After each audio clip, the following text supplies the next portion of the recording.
میں ہمیشہ یہ کہتا ہوں کہ مسلمانوں کا جو اصل جو کرائسس ہے وہ دو ہیں۔ انڈیا میں جو جماعت اسلامی ہند ہے اس کا ایکسپیرینس یونیک کیسے ہے؟ Jamaat Islami Hind is as much spiritual as much it is political. ایک تو یہ اسٹریم رہی ہے آپٹکس ڈریون سیکولر پولیٹکس، اور دوسرے کا میں نے نام دیا ہے آئیڈینٹی ڈریون کمیونل پولیٹکس۔ تو آپ کا analysis first 75 years of independent India کیا ہے؟ مسلمانوں کا جو فیلور رہا، ان کی جو پولیٹکس رہی ہے، میں نے اس میں کہا ہے کہ وہ کٹی پتنگ کی طرح رہی ہے۔ تو کیونکہ آپ نے ہندوتو پہ کتاب بھی لکھی ہے، آپ ہندوتو کو ایز اے فلسفی کیسے دیکھتے ہیں؟ ان حالات کو بہتر بنانے کے لیے کئی محاذوں پہ ہم کام کر رہے ہیں۔ اس وقت میں سمجھتا ہوں کہ دو محاذ بڑے امپورٹنٹ ہیں۔ آپ ہندوستان میں اسلاموفوبیا کو جب ری تھیورائز کرتے ہیں اور کانٹیکسٹ اسپیسیفک انڈین کیس میں، اس کو آپ کس طرح دیکھتے ہیں؟ کہ پہلی دفعہ ہندوستان میں ایسا ہو رہا ہے کہ آپ کی ریلیجس پریکٹسز گویا اس کو کنفلکٹ کی بنیاد بنایا جا رہا ہے۔ ٹی وی ڈیبیٹس میں، ہمارے مین اسٹریم میڈیا میں جس طرح کی حرکتیں ہو رہی ہیں وہ ہم سوشل میڈیا تو اس کا تو کچھ کہنا ہی بیکار ہے۔ لیکن 2014 کے بعد تو وہ ایکسٹریم لیولز پہ ہے کہ مین اسٹریم پہ جہاں تھوڑی بہت مسلمانوں کی باتیں ہو بھی جاتی تھی اب بالکل نہیں ہوتی ہیں۔ ایک طرح سے آندھی سی محسوس ہوتی ہے فرقہ پرستی کی، نفرت کی، تقسیم کی، پولرائزیشن کی۔ یہ بہرحال ٹیمپرری ہے، یہ کبھی بھی پرماننٹ نہیں ہو سکتی۔ ان نوجوانوں کے لیے، کیونکہ زیادہ تر آپ کے بہت ساری جو تقریریں ہیں اس میں آپ یوتھ کو ایڈریس کرتے ہیں، الٹیمیٹلی سچویشن بدلے گی اور بہتر رخ پر بدلے گی، تو اس کے لیے ہمیں صبر کے ساتھ سسٹینڈ اسٹرگل کے لیے تیار رہنا چاہیے۔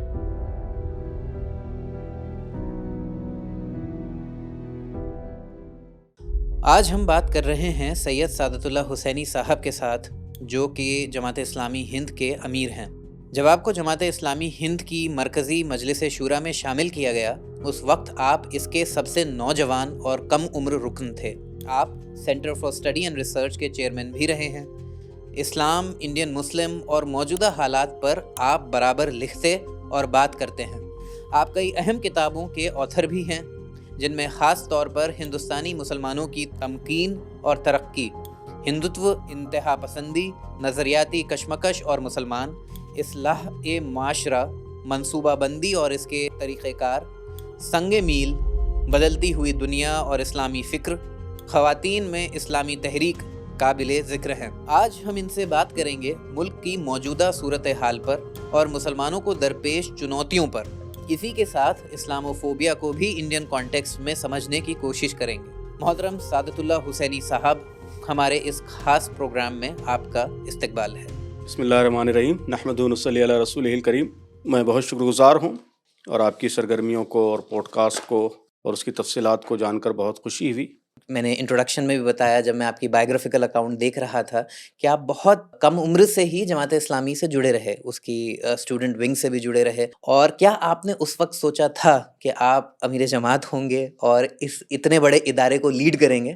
تو آپ اپنی ذرا اس سفر کو تھوڑا سا ہمارے سامنے رکھیے، اور کس طرح سے آپ کی یہ جرنی آپ کو president of this big organisation تک لاتی ہے۔ میں نے کبھی یہ نہیں سوچا تھا کہ یہ بڑی ذمہ داری مجھ پہ عائد ہوگی۔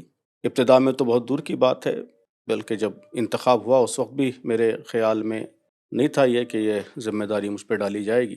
آپ کو اندازہ ہوگا کہ جماعت اسلامی ہند اور اس طرح کی جو دینی تحریکیں ہیں، اسلامی تحریکیں ہیں، ان میں اس بات کو بڑی اہمیت دی جاتی ہے کہ ہمارے ہاں عہدوں کی کوئی خواہش نہ ہو، منصب کی کوئی خواہش نہ ہو۔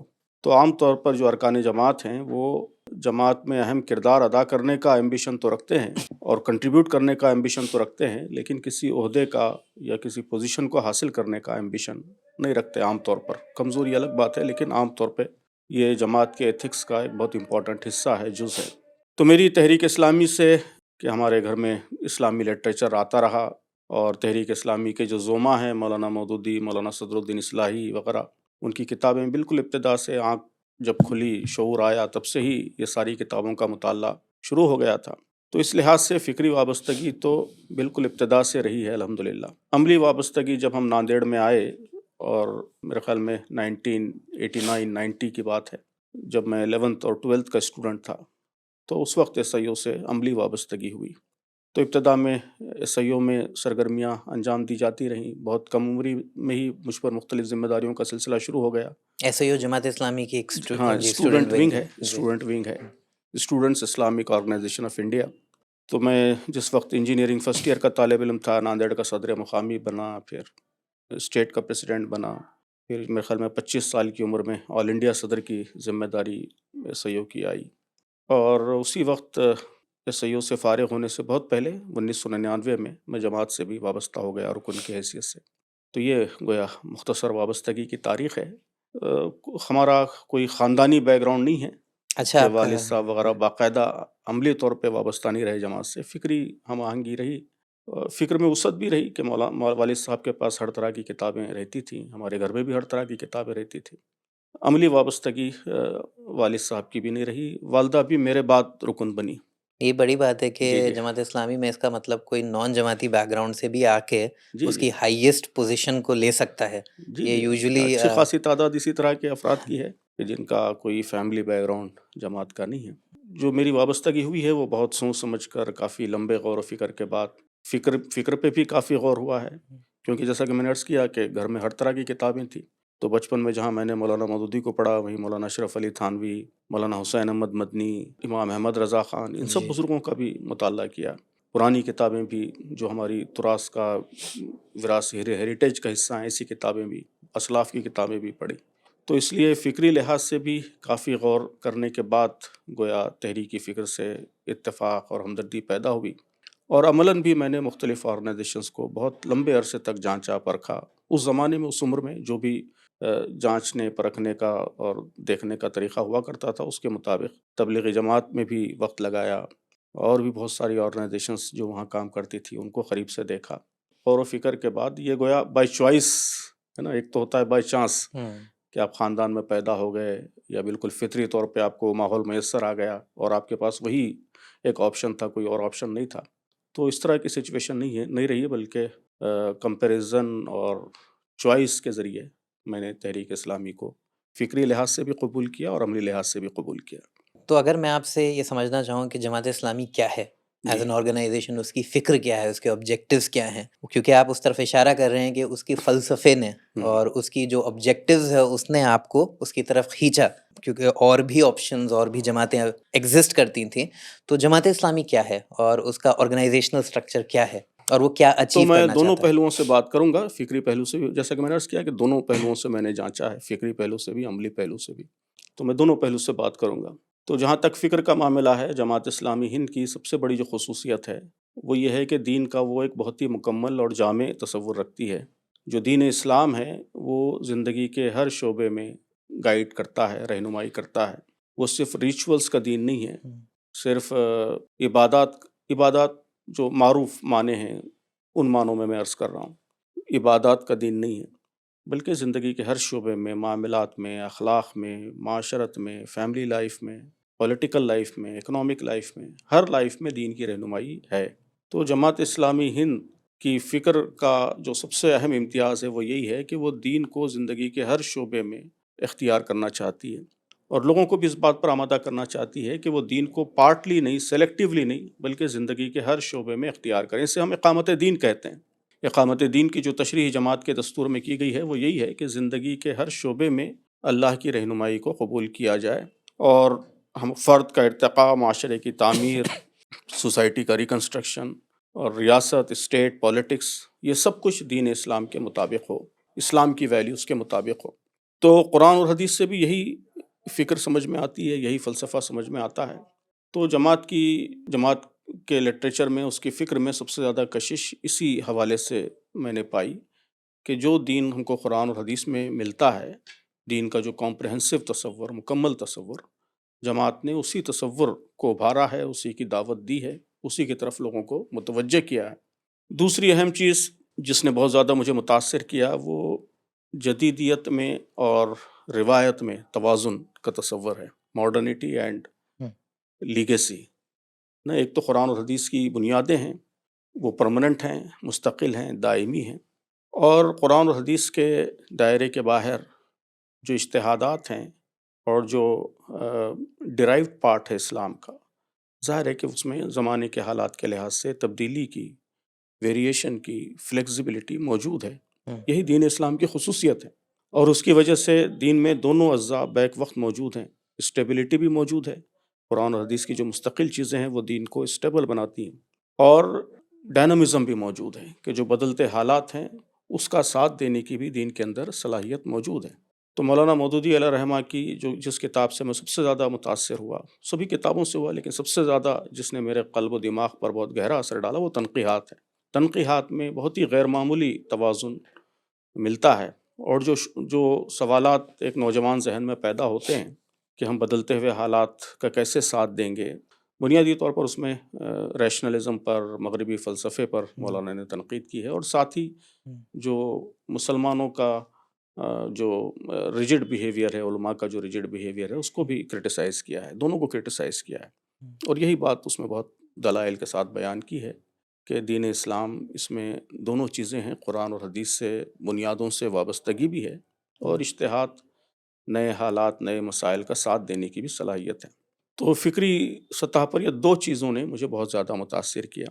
اور اگر آپ عملی سطح دیکھیں گے تو میں یہ سمجھتا ہوں کہ ہندوستان کے مسلمانوں کو اور ہندوستان میں اسلام کو آگے بڑھانے کے لیے جن جن محاذوں پر کام کی ضرورت ہے، ان سارے محاذوں کو جماعت نے ٹیک اپ کیا، یہ نمبر 1۔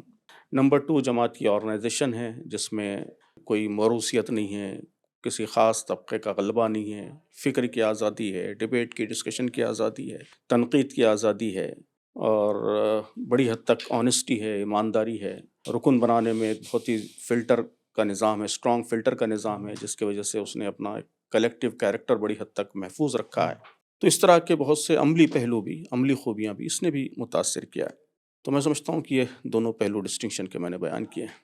کیونکہ آپ نے بہت سارے بڑے ناموں کا ذکر کیا، مولانا حسین احمد مدنی کا ذکر کیا، مولانا اشرف علی تھانوی کا ذکر کیا، اس زمانے میں علامہ اقبال اور مولانا آزاد، بہت ساری ایسی شخصیت تھی، مولانا شبلی تھے، جو کہیں نہ کہیں اسلام کا، کیونکہ ایک ڈی کولونائزیشن کا پروسیس چل رہا تھا، فریڈم موومنٹ کی امیجنیشن ہو رہی تھی، ہندوستان جس طریقے سے جس پولیٹیکل آرڈر میں تھا، اس پولیٹیکل آرڈر کے بیونڈ لوگ امیجن کر رہے تھے کل کا ہندوستان کیسا ہوگا، اور اس میں مولانا مودودی کا بھی ایک جرنی ہے ایز سمبڈی جو کانگریس کی اس میں بھی پارٹیسپیٹ کیے، شروعات میں بہت خلافت موومنٹ میں، اس کے بعد وہ جمعیت علماء کے جو میگزین ہے اس میں بھی ان کا کنٹریبیوشن رہا، اور بعد میں انہوں نے جماعت اسلامی بھی بنایا۔ تو وہ کانٹیکسٹ کیا تھا؟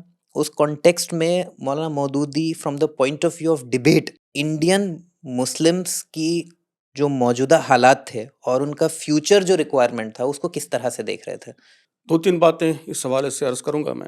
سب سے پہلی چیز تو یہ ہے کہ میں سمجھتا ہوں کہ اس وقت جو بہت ہی امپورٹنٹ فینومینن تھا جس سے ساری دنیا کے مسلمان گزر رہے تھے، ہندوستان کے مسلمان بھی گزر رہے تھے، وہ کولونیلزم کا انٹلیکچوئل پارٹ، انٹلیکچوئل ایسپیکٹ تھا۔ جی، کہ کولونیلزم کا ایک تو پولیٹیکل ایسپیکٹ ہے کہ لوگ سیاسی لحاظ سے غلام ہو گئے جی، اور آزادی کی بہت سی تحریکیں، آزادی کی تحریک چل رہی تھی، اس میں سب لوگ حصہ لے رہے تھے۔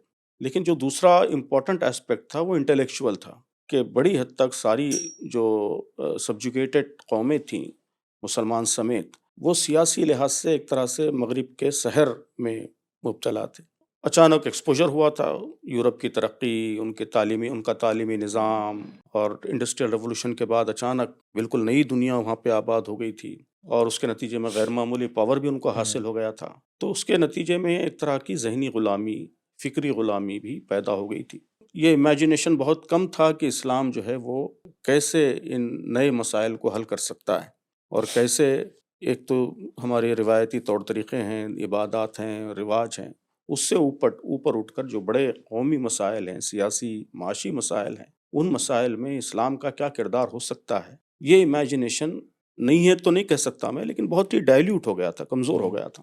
اور عام مسلمان تو یہ عام طور پر یہ کہنے لگے تھے کہ اب جو ہے اسلام کا کوئی یہ پولیٹیکل، سوشل، اجتماعی رول، کردار باقی نہیں رہا ہے، بلکہ ترکی جیسے ملکوں میں تو پوری نیشن بلڈنگ اسی اصول کی بنیاد پر تھی کہ دین اسلام یہ مذہب کے طور پر رہے گا، ریچولز کے طور پر رہے گا، اور جو پورا نیشن بلڈنگ کا کام ہوگا وہ سیکولر پرنسپلز کی بنیاد پر ہوگا۔ اسٹیٹ اور ریلیجن کے بیچ میں جو ایک ویسٹرن آئیڈیا اسکیزم کا، جی وہ ڈومینیٹ کر رہا تھا، ڈومینیٹ ہو گیا تھا جی تقریباً۔ جی، تو ایسے حالات میں مولانا مودودی علیہ رحمہ نے اس چیز کو بہت ہی اہمیت کے ساتھ محسوس کیا کہ مسلمانوں کو اس ذہنی غلامی سے نکالا جائے، اسلام پر جو ان کا اعتماد ہے اس اعتماد کو بحال کیا جائے، عقیدے کی سطح پر بھی، اور سب سے اہم یہ کہ اسلام زندگی کے ہر شعبے میں رہنمائی کر سکتا ہے اور ہر شعبے میں اس کی رہنمائی کا ریلیونس آج بھی ہے، یہ یقین، یہ اعتماد ان کے اندر پیدا کیا جائے۔ تو میں سمجھتا ہوں کہ مولانا کا بہت بڑا کنٹریبیوشن ہے یہ کہ جو فکری ارتداد، تہذیبی ارتداد سے انہوں نے پوری امت کو محفوظ رکھنے میں ایک اہم کردار ادا کیا، خاص طور پر پڑھی لکھی نسل، کالجوں یونیورسٹیوں میں جانے والے لوگ، ان کو انہوں نے اس غلامی سے نکالا، اسلام پر ان کے اعتماد کو، یقین کو بحال کیا۔ یہ میں سمجھتا ہوں کہ پہلا امپورٹنٹ چیز ہے۔ دوسرا جو امپورٹنٹ معاملہ ہے وہ مسلمانوں کی جو حیثیت ہے، پوزیشن ہے، وہ آج بھی بہت ریلیونٹ ہے، آگے ہم بات کریں گے۔ یہ کوشچن آج بھی بہت ریلیونٹ ہے کہ مسلمان اپنے آپ کو کس حیثیت میں دیکھتے ہیں، مسلمان کا مطلب کیا ہے؟ کیا وہ کوئی قوم ہے جس طرح ایک ریشل قوم ہوتی ہے، نسل کی بنیاد پر، ذات کی بنیاد پر ایک قوم وجود میں آتی ہے، یا وہ ہندوستان کی جو مشترک قوم ہے اس کا ایک حصہ ہیں، پارٹ ہیں، بس ان کے ریچولز الگ ہیں، مذہبی ٹریڈیشنز الگ ہیں، یا ان دونوں سے ہٹ کے کوئی اور چیز ہے؟ ظاہر ہے کہ یہ بہت ہی اہم سوال ہے، کیونکہ اس سوال سے آپ کا پورا پولیٹیکل اور سوشل ڈسکورس متعین ہوتا ہے۔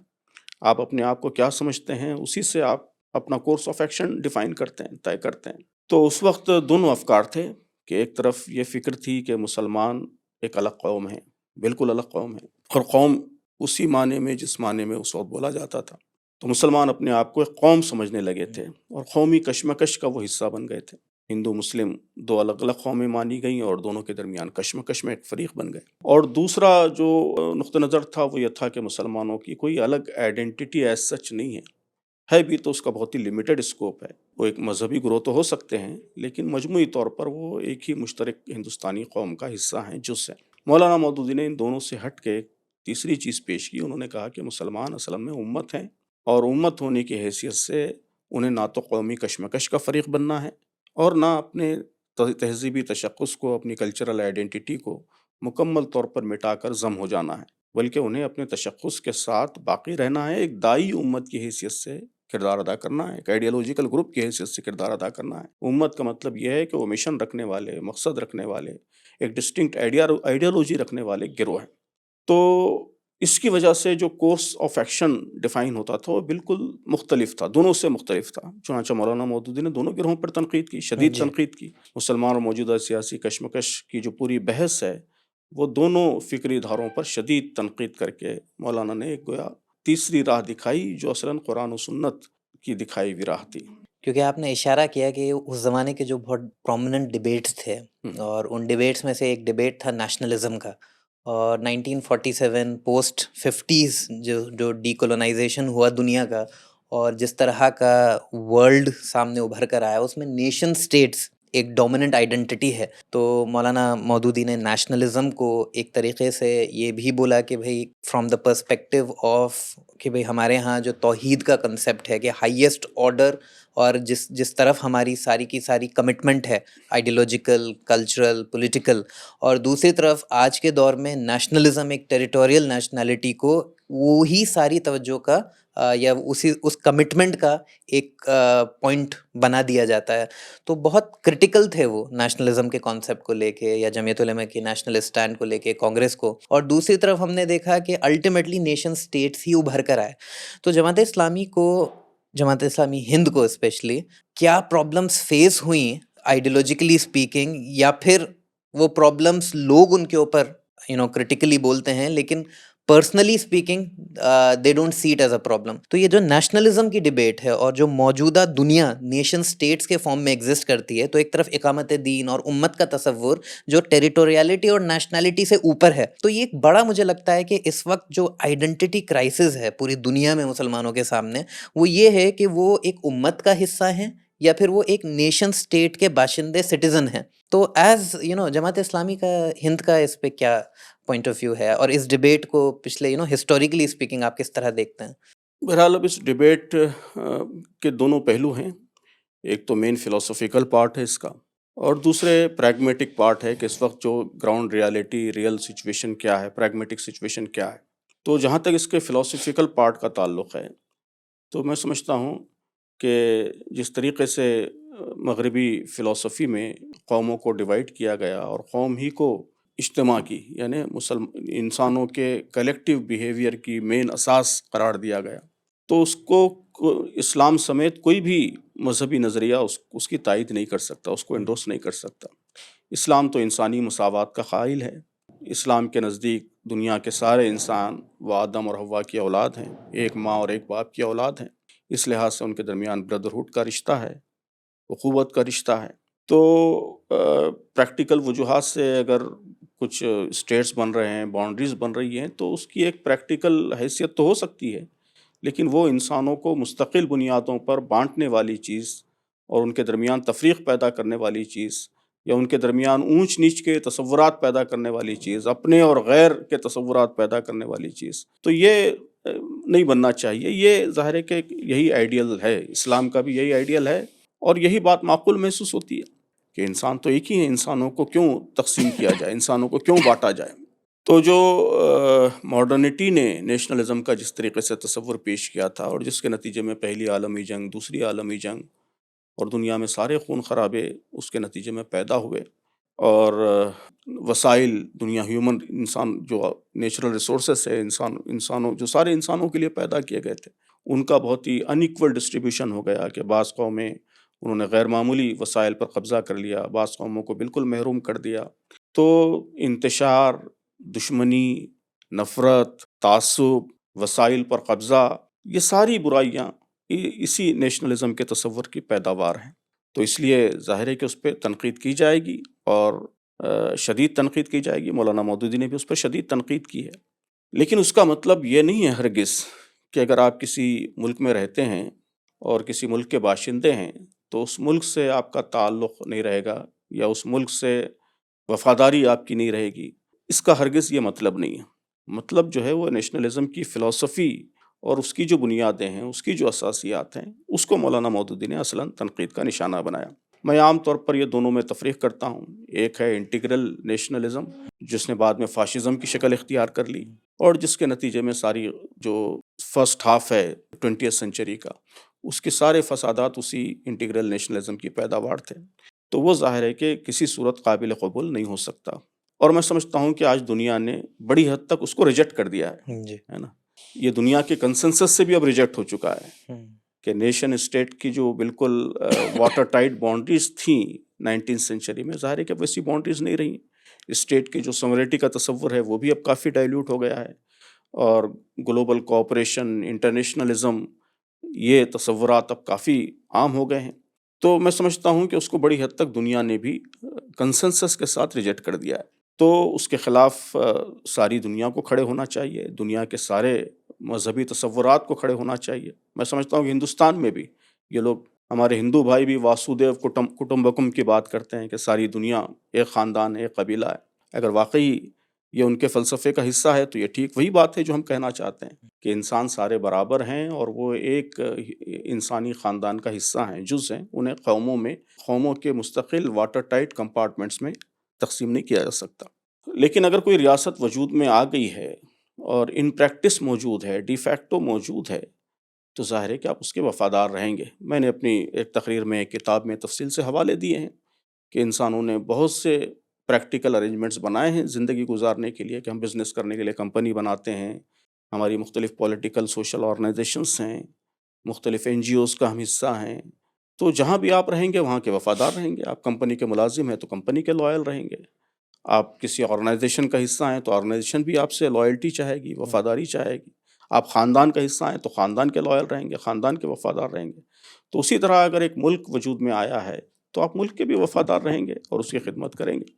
تو ملک سے وفاداری اور ملک کی خدمت، ملک کے لوگوں کے تئیں ہمدردی، یہ ایک دوسری چیز ہے، اور اس کو ایک مستقل فلسفے کی بنیاد بنا کر انسانوں کو آپس میں تقسیم کرنا، اور اسے اونچ نیچ کی بنیاد بنانا، اسے تعصب کی بنیاد بنانا، یہ ایک دوسری چیز ہے۔ تو اس چیز کی ہم مخالفت کرتے ہیں۔ کیونکہ ہم نیشنلزم کی بات کر رہے ہیں، اور نیشنلزم ایک طریقے سے جو جنگوسٹک نیشنلزم بن گیا، اور وہ ایتھنو نیشنلزم بن گیا کہ بھئی جو نیشن سٹیٹ میں جو میجورٹی ہوتی ہے، اس میجورٹی نے اپنے آپ کو اس نیشنلزم سے 1 to 1 میپ کر لیا، اور اس کے رزلٹ میں جو ہر نیشن میں ہر اسٹیٹ میں پرماننٹ مائنورٹیز بنی، جس کا ایک یہ بھی ہے کہ بھئی مسلمان ہندوستان میں اس کانٹیکسٹ میں ابھر کر آتی ہے ایک مارجنلائزڈ مائنورٹی کی طرح.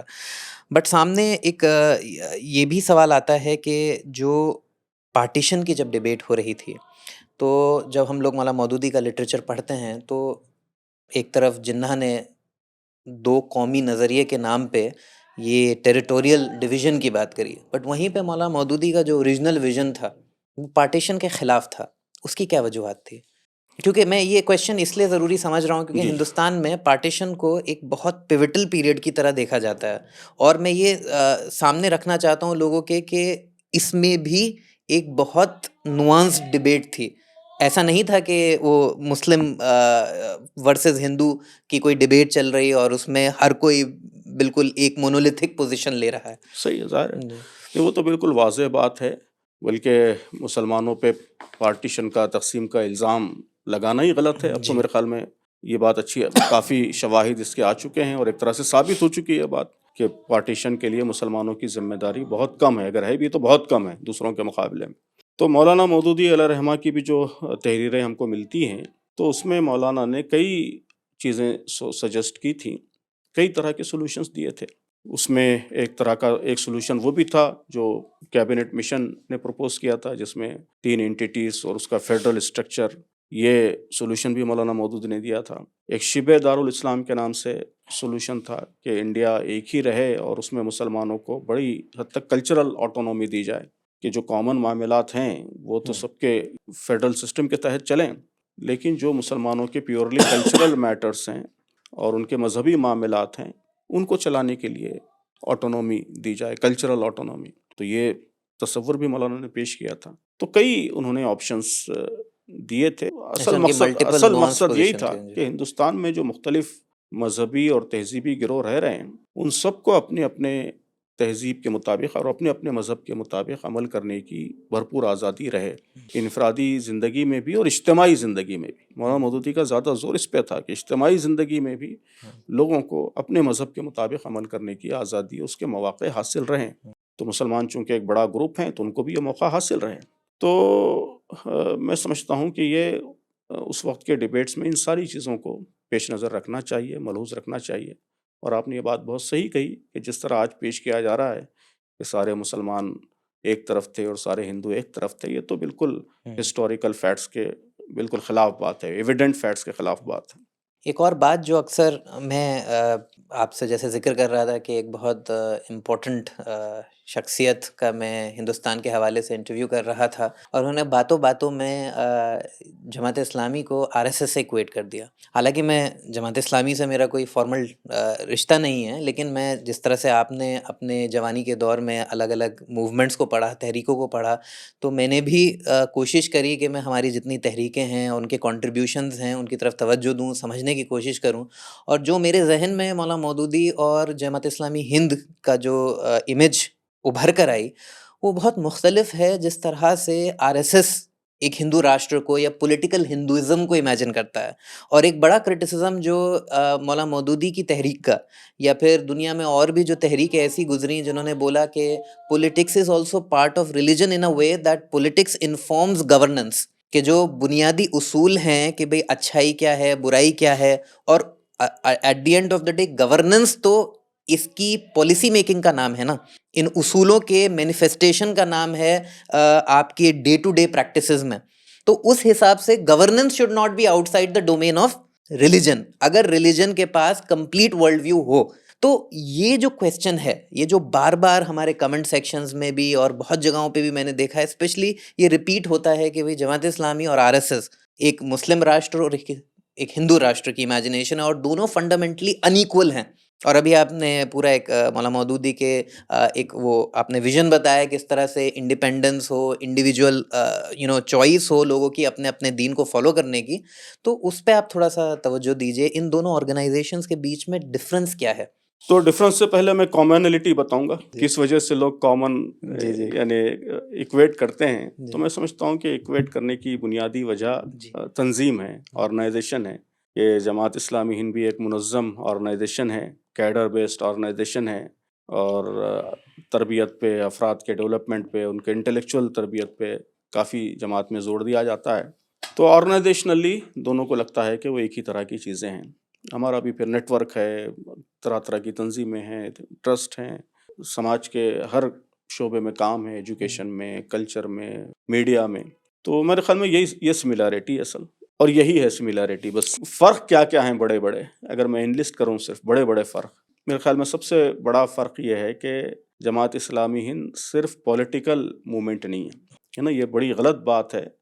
تحریکات اسلامی پہ یہ بڑا الزام ہے کہ لوگ پولیٹیکل صرف اس کو اسلام پولیٹیکلی. پولیٹیکل جی جی اسلام جی. کہتے ہیں. اگر آپ جماعت کا دستور پڑھیں گے تو اس میں اسلام کا ایک کمپریہنسو کنسپٹ ہے.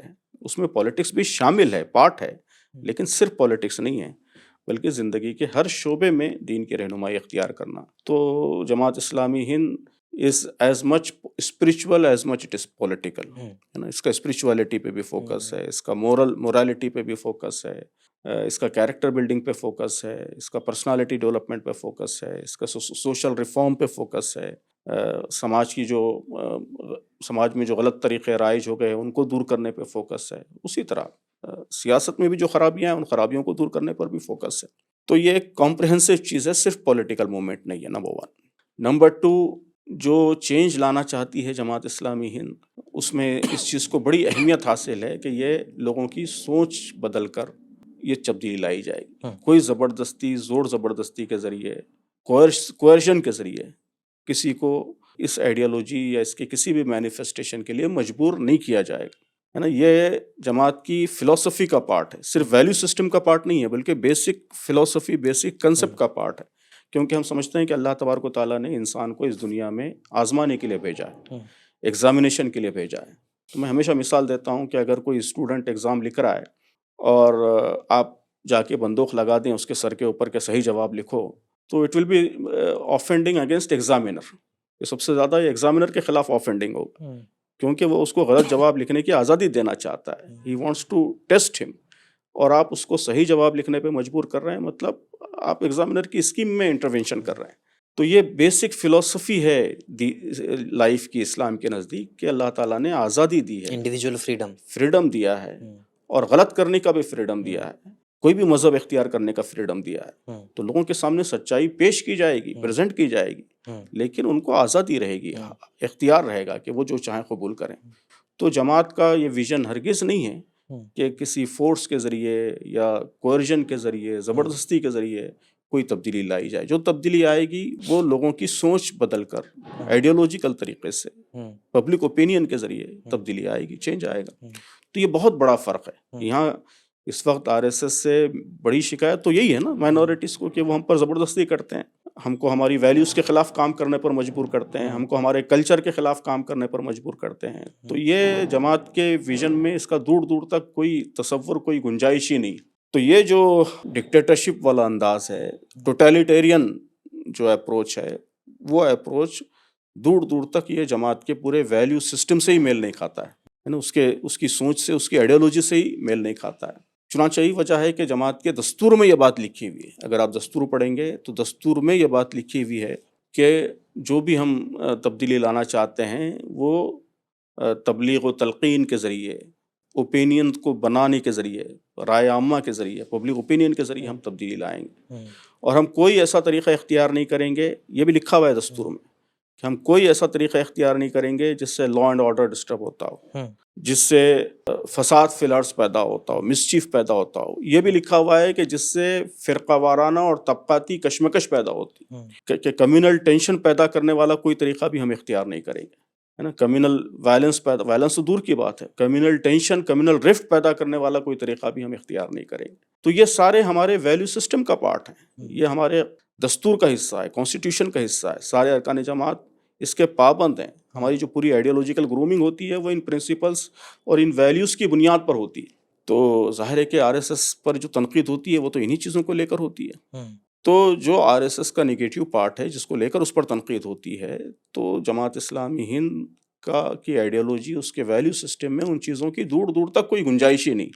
تو اس لیے میں سمجھتا ہوں کہ آرگنائزیشن کے علاوہ کسی اور چیز میں کمپیریزن کی یا سملیرٹی ڈھونڈنے کی کوئی گنجائش آپ کو نہیں ملے گی. اگر ہم لوگ ایون جماعت اسلامی ہند کی یا even Jamaat Islami as a ٹوٹو اگر ہسٹری دیکھیں، اور جب دیش تقسیم ہو گیا تو مولا مودودی کا ایک خطبہ ہے مدراس میں، اور انہوں نے جس میں مشورہ دیا کہ بھئی ہندوستان میں جو مسلمان ہیں ان کو اپنا جسے کہتے ہیں کانٹیکسٹ اسپیسیفک ریوزٹ کرنا پڑے گا. مطلب وہ آپ زیادہ بہتر جانتے ہیں، میں تو ایز این آؤٹ سائڈر اس کو کہیں پہ میں نے پڑھا.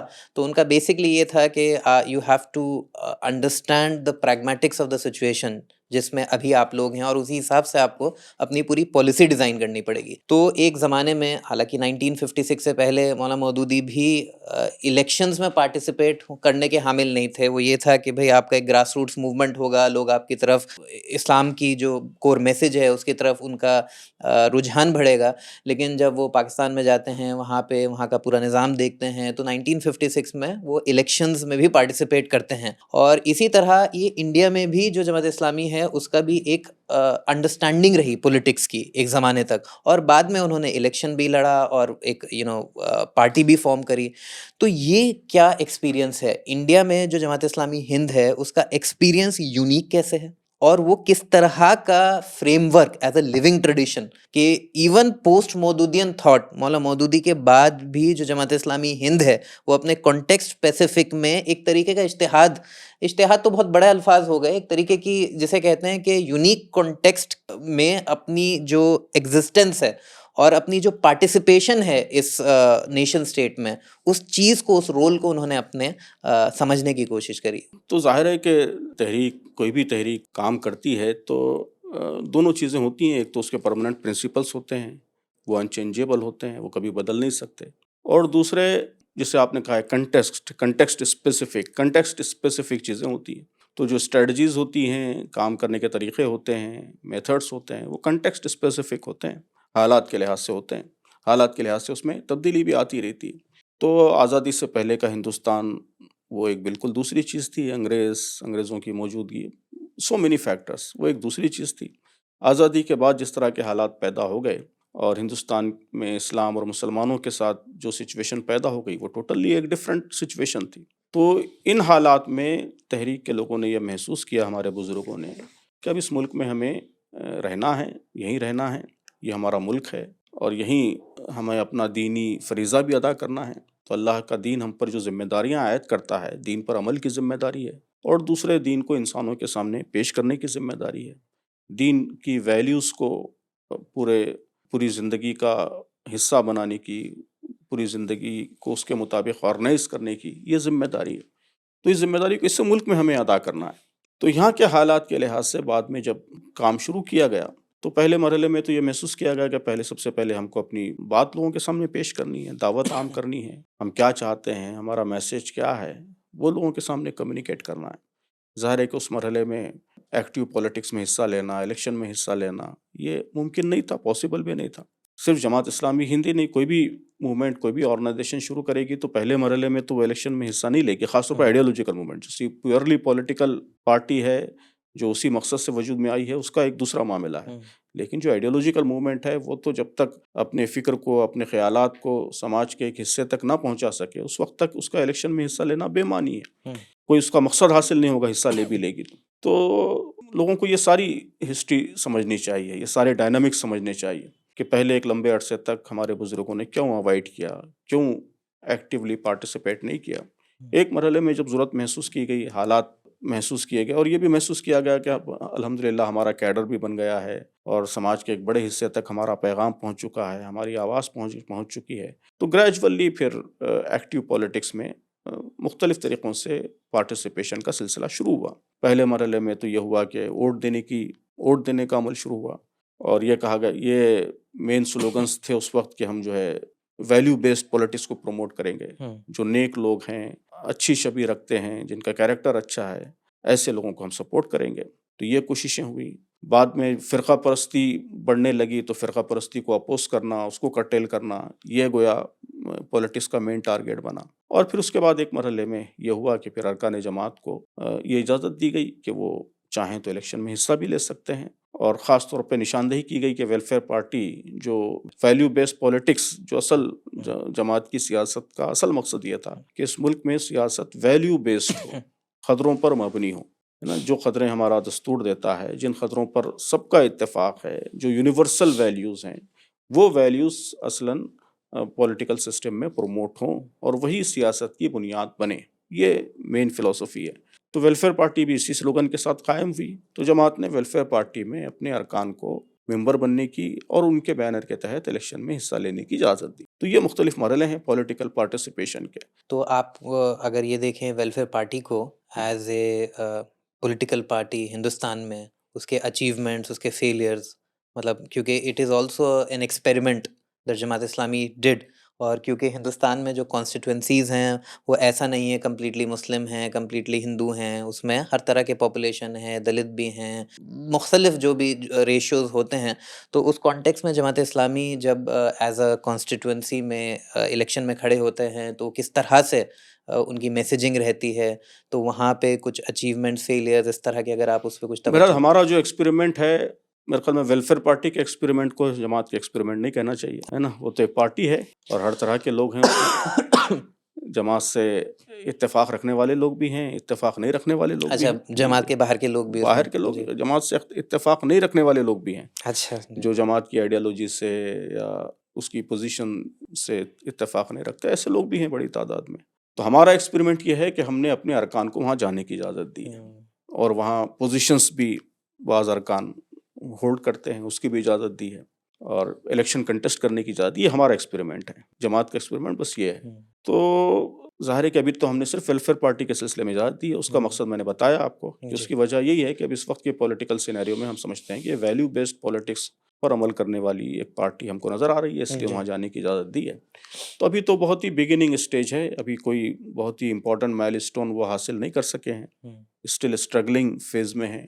اور ہمارے ارکان جب وہاں گئے 2011-12 میں، اس کے بعد سے اب تک کے جو حالات ہیں اس میں تو مین پریورٹی جو ہے یہ ملک کو بچانا اور ملک میں جو اس وقت آندھی آئی ہوئی ہے فرقہ پرستی کی، کمیونلزم کی، اس سے محفوظ رکھنا یہ پریورٹی ہے. تو ایسے حالات میں ان کا اسکوپ بھی بہت شرنک ہو گیا ہے. تو اس لیے میں نہیں سمجھتا کہ کوئی بڑا اچیومنٹ وہ حاصل کر سکے ہیں، لیکن اسٹل جہاں بھی ان کو موقع مل رہا ہے وہ کام کر رہے ہیں. ہمارے ارکان بھی کنٹیسٹ کرتے ہیں اور وہ رول حصہ لینے کی کوشش. تو ہم ہمارے ارکان کو یہی بتاتے ہیں، ہم کو ذات پات کی تفریق نہیں کرنی ہے، ہم کو مذہب کی بنیاد پر تفریق نہیں کرنا ہے. Communal politics, caste based politics, criminal politics, ان سب سے بچنا ہے. نہ صرف خود بچنا ہے بلکہ ملک کے پورے پولیٹیکل سسٹم کو ان برائیوں سے بچانے کی کوشش کرنا ہے. تو اصلاً ہماری پولیٹکس ہونی چاہیے ویلفیئر ڈریون، ویلفیئر اورینٹیڈ، کہ سماج کے تمام طبقات ان کا ویلفیئر ہونا چاہیے، سب کی بھلائی ہونی چاہیے. اس مقصد کو سامنے رکھ کر آپ کو کام کرنا چاہیے. تو کوشش یہی ہوتی ہے کہ ہمارے ارکان اسی مقصد کو لے کر کام کریں، وہ کر رہے ہیں. کیونکہ آپ نے ابھی ہماری توجہ دلائی، اشارہ کیا کہ بھئی جو ہندوستان کے 2014 کے بعد کے حالات ہیں اسپیشلی، ایسا نہیں ہے کہ اس سے پہلے بھی مسلمانوں کے لیے ساری چیزیں آسان تھیں، لیکن 2014 کے بعد خصوصاً اس طرح کے حالات پیدا ہوئے کہ مسلمانوں کا جو سیکیورٹی اور اس لحاظ سے بھی جو مارجنلائزیشن ہے وہ بہت زیادہ بڑھ گیا. اور یہ ایک ہندوستان جو ہندو راشٹر کی طرف جو امیجنیشن کیا جاتا ہے، بہت لوگ بولتے ہیں کانسٹیٹیوشنل ہے، بہت لوگ بولتے ہیں کہ بھئی یہ الٹیمیٹلی کانسٹیٹیوشن کے بیونڈ بھی ایک ایکسپیریمنٹ ہے آر ایس ایس جس کی طرف بڑھ رہی ہے. لیکن as somebody who is leading a very prominent organization like Jamaat Islami, آپ بھی اپنے آپ اس پوری تاریخ کو آزاد ہندوستان کی کسی نظریے سے دیکھتے ہوں گے اور سمجھنے کی کوشش کرتے ہوں گے کہ بھئی آزاد ہندوستان جو ایک سیکولر ملک بنا جس میں ان پرنسپل یہ بولا گیا کہ بھئی ہندوستان کا ہر شہری برابر ہے اور برابری کا حقدار ہے اور اسٹیٹ کے ریسورسز اور باقی ساری چیزیں اس کو ایکسیسیبل ہوں گی. تو کیا کمی رہ گئی ہندوستان میں؟ دنیا بھر کی اچھی خاصی بڑی مسلم جماعتیں بھی آپریٹ کر رہی تھیں، سیکولر جماعتیں بھی آپریٹ کر رہی تھیں، اور ساتھ میں ہندو R S S, Vishwa Hindu Parishad یا جسے سنگھ پریوار کہا جاتا ہے. تو آپ کا analysis first 75 years of independent India کیا ہے؟ میرا خیال یہ ہے کہ آزاد ہندوستان میں جو ہمارا دستور بنا وہ دستور تو بہت ہی ڈیموکریٹک انکلوزیو کانسٹیٹیوشن بنا ہے، لیکن ہم سب جانتے ہیں کہ شروع سے ایک طبقہ رہا ہے جو دستور کے اس ویژن سے اپنے آپ کو پوری طرح ہم آہنگ نہیں کر سکا، جو میجورٹیرین سپریمیسی کا قائل رہا، اور خاص طور پر مسلمانوں، عیسائیوں کے وجود سے ان کو کافی تکلیف رہی، بے چینی رہی. اس طبقے نے ہر زمانے میں اس بات کی کوشش کی کہ مسلمانوں کو کمزور کیا جائے، یہاں کے دیگر جو طبقات ہیں، دلت ہیں، SC ST ہیں، OBCs ہیں، آدیواسیز ہیں، مائنورٹیز ہیں، ان سب کو کمزور کیا جائے اور چند مخصوص طبقات کی بالاتری سپریمیسی یہاں قائم کی جائے۔ تو یہ اسٹرگل اس پورے عرصے میں رہی ہے، ایک لمبے عرصے تک رہی ہے۔ تو اس میں سمجھتا ہوں کہ بہت سے لوگوں کے فیلورس رہے ہیں۔ جو ہمارے بھائی اپنے آپ کو سیکولر کہتے ہیں، ان کے بھی بڑے فیلورس رہے ہیں، بڑی ناکامیاں رہی ہیں۔ میں نے اپنی کتاب میں، ہندوتوا کتاب میں، اس پہ بہت تفصیل سے بحث کی ہے کہ سب سے بڑا فیلور یہی رہا ہے کہ جتنے سیکولر گروپس ابھرے ہیں، چاہے وہ سیکولر پارٹیز ہوں، سوشلسٹ پارٹیز ہوں، ایون کمیونسٹ پارٹیز ہوں، ان سب نے آئیڈیالوجی کے سلسلے میں جو کمٹمنٹ ہونا چاہیے اور جو سیریسنس ہونا چاہیے اس کا مظاہرہ نہیں کیا۔ وہ وقتی پولیٹیکل انٹرسٹ کے لیے مینلی کام کرتے رہے، اور وقتی پولیٹیکل انٹرسٹ کے لیے انہوں نے بہت سیریس کمپرومائزز تاریخ کے مختلف اسٹیجز میں کیے۔ اس کے نتیجے میں وہ خود بھی کمزور ہوئے، اور جو آئیڈیا آف انڈیا تھا کانسٹیٹیوشن کا، اس آئیڈیا کو کمزور کیا، اور جو فرقہ پرست طاقتیں ہیں، کمیونل فورسز ہیں، فاشسٹ فورسز ہیں، ان کو اسٹرینگتھن کیا، ان کو مضبوط کیا۔ تو میں سمجھتا ہوں کہ جو میجورٹیرین ویژن تھا بعض طبقات کا، میجورٹیرین اور کمیونل ویژن تھا، اس کمیونل ویژن کو سیریسلی آئیڈیالوجیکل گراؤنڈ پہ بہت کم چیلنج کیا گیا پولیٹکس میں۔ ہوا ہے کبھی ایسی زوردار مومنٹس چلی ہیں، لیکن پورے اگر آپ 70 سال کے سفر پر، اوورال جرنی پر نظر ڈالیں گے تو وہاں پہ آپ کو قدم قدم پر بہت سیریس کمپرومائزز ملیں گے۔ مسلمانوں کا جو فیلور رہا، تو میں سمجھتا ہوں کہ مسلمانوں کا سب سے بڑا فیلور یہی رہا کہ انہوں نے اس ملک میں کوئی کلیئر ویژن کے ساتھ، پولیٹیکل ویژن کے ساتھ انہوں نے کام نہیں کیا۔ ان کی جو پولیٹکس رہی ہے، میں نے اس میں کہا ہے کہ وہ کٹی پتنگ کی طرح رہی ہے، کہ without any vision, without any clear objective, without any clear ideological imagination. میں نے کہا اس میں اپنی کتاب میں کہ ہمارے پوری تاریخ میں دو پولیٹیکل اسٹریمز رہے ہیں۔ ایک اسٹریم کا میں نے نام دیا ہے آپٹکس ڈریون سیکولر پولیٹکس، کہ اس میں صرف مسلمانوں کے جو ایشوز کو ایک آپٹکس کے ایشوز بنا دیا گیا، کہ وقف کی منسٹری آپ کو دے دی جائے گی، اور مسجد میں چیف منسٹر آ کے ٹوپی پہن کے نماز پڑھ لیں گے، اور اردو گھر ہوگا، مشاعرہ ہوگا، اور عیدگاہ میں عید کے دن نماز پڑھنے چلے جائیں گے، رمضان میں افطار کی پارٹی ہوگی۔ تو ٹوٹلی آپٹکس، اسی کا مسلمان شکار بھی ہوتے رہے، اسی سے متاثر بھی ہوتے رہے۔ انسگنیفیکنٹ پوزیشنس ان کو دی گئی، اسی کو ریپرزنٹیشن سمجھا گیا کہ آپ کو وقف منسٹر بنا دیا گیا، آپ کا ریپرزنٹیشن ہو گیا۔ تو ایک تو یہ اسٹریم رہی ہے آپٹکس ڈریون سیکولر پولیٹکس، اور دوسرے کا میں نے نام دیا ہے آئیڈینٹی ڈریون کمیونل پولیٹکس، کہ جس میں مسلمان ایک رائیول کمیونٹی کی حیثیت سے سامنے آئے۔ یہاں ذات پات کی سیاست ہے، تو اسی طرح کمیونل پولیٹکس، کمیونٹی کی سیاست، کہ مسلمانوں کی پارٹی ہے تو وہ صرف مسلمانوں کے ایشوز پہ بات کرے گی، کسی اور ایشو پہ بات نہیں کرے گی، اس کا تعلق صرف مسلمانوں سے ہوگا، دوسروں سے نہیں ہوگا۔ تو میں یہ سمجھتا ہوں کہ ان دونوں پولیٹیکل جو اسٹریمز رہی ہیں، رسپانسز رہے ہیں، انہوں نے مسلمانوں کو پولیٹیکلی آئسولیٹ کر دیا، الگ تھلگ کر دیا۔ مسلمان اس ملک میں جو آئیڈیا آف انڈیا تھا کانسٹیٹیوشن بنانے والوں کا، اس کا ایک بہت ہی امپورٹنٹ پلر تھے، اس لیے کہ سب سے بڑی مائنورٹی ہے۔ تو جو ملٹی کلچرلزم ہے اور انکلوسیو پولیٹکس ہے، انکلوسیو ویژن ہے، وہ اس وقت تک ریئلائز نہیں ہو سکتا تھا جب تک مسلمان اس میں سگنیفیکنٹ رول اور ایکٹیو رول پلے نہ کریں۔ تو ان دونوں پولیٹیکل اسٹریمز کی وجہ سے وہ رول مسلمان پلے نہیں کر سکے۔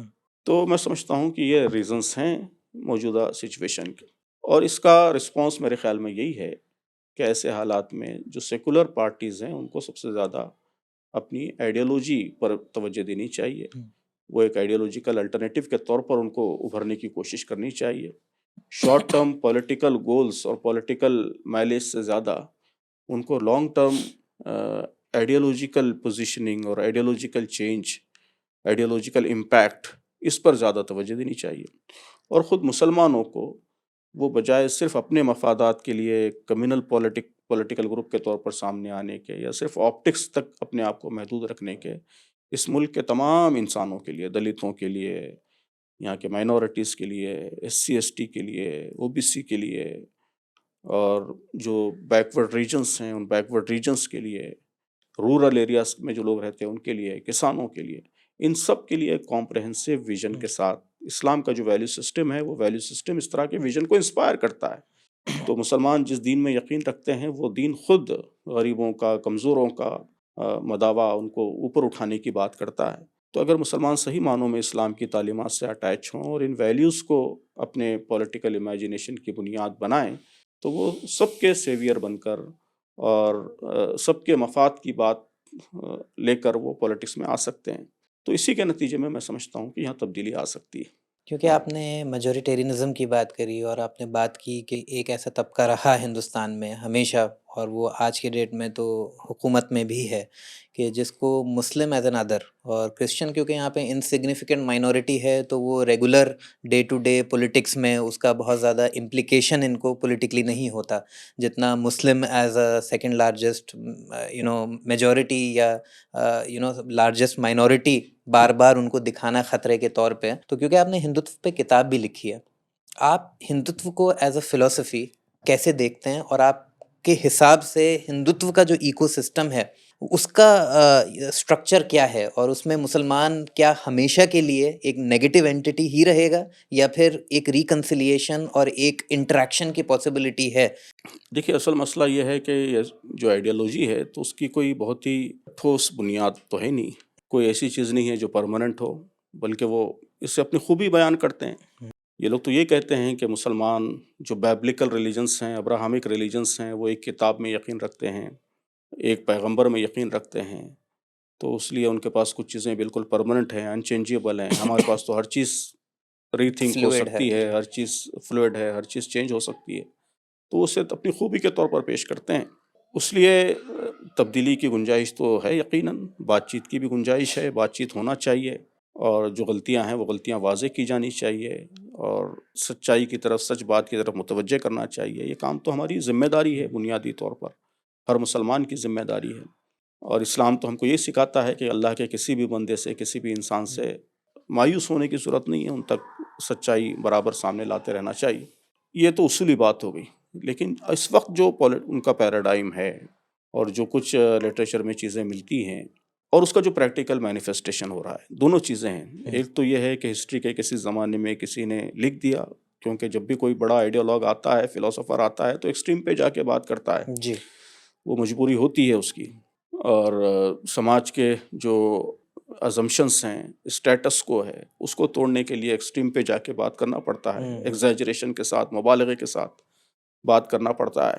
تو ہم یہ سمجھ سکتے تھے کہ جو ان لوگوں نے لکھا ہے، آر ایس ایس کے آئیڈیالوگس نے، ساورکر نے، ہیڈگیوار نے، دیگر لوگوں نے، وہ اسی طرح کے آئیڈیالوجیکل ایکسٹریمس ہیں، یہ سمجھ سکتے تھے ہم. لیکن بدقسمتی سے معاملہ یہ ہے کہ اس وقت جو کچھ ہو رہا ہے وہ تقریباً اسی لائن پر ہو رہا ہے. جی، اس لیے وہ سمجھنے کی گنجائش باقی نہیں رہی ہے، وہ خوش فہمی کی گنجائش اب باقی نہیں رہی ہے، اس لیے کہ جو کچھ ہو رہا ہے وہ انہی لائنز پہ ہو رہا ہے. دلتوں کے ساتھ سلوک ویسا ہی ہے جیسے ان کتابوں میں ہم کو ملتا ہے، مائنورٹیز کے ساتھ سلوک ویسا ہی ہے جیسا ان کتابوں میں ملتا ہے، بہت ہی ایکسٹریم ہے.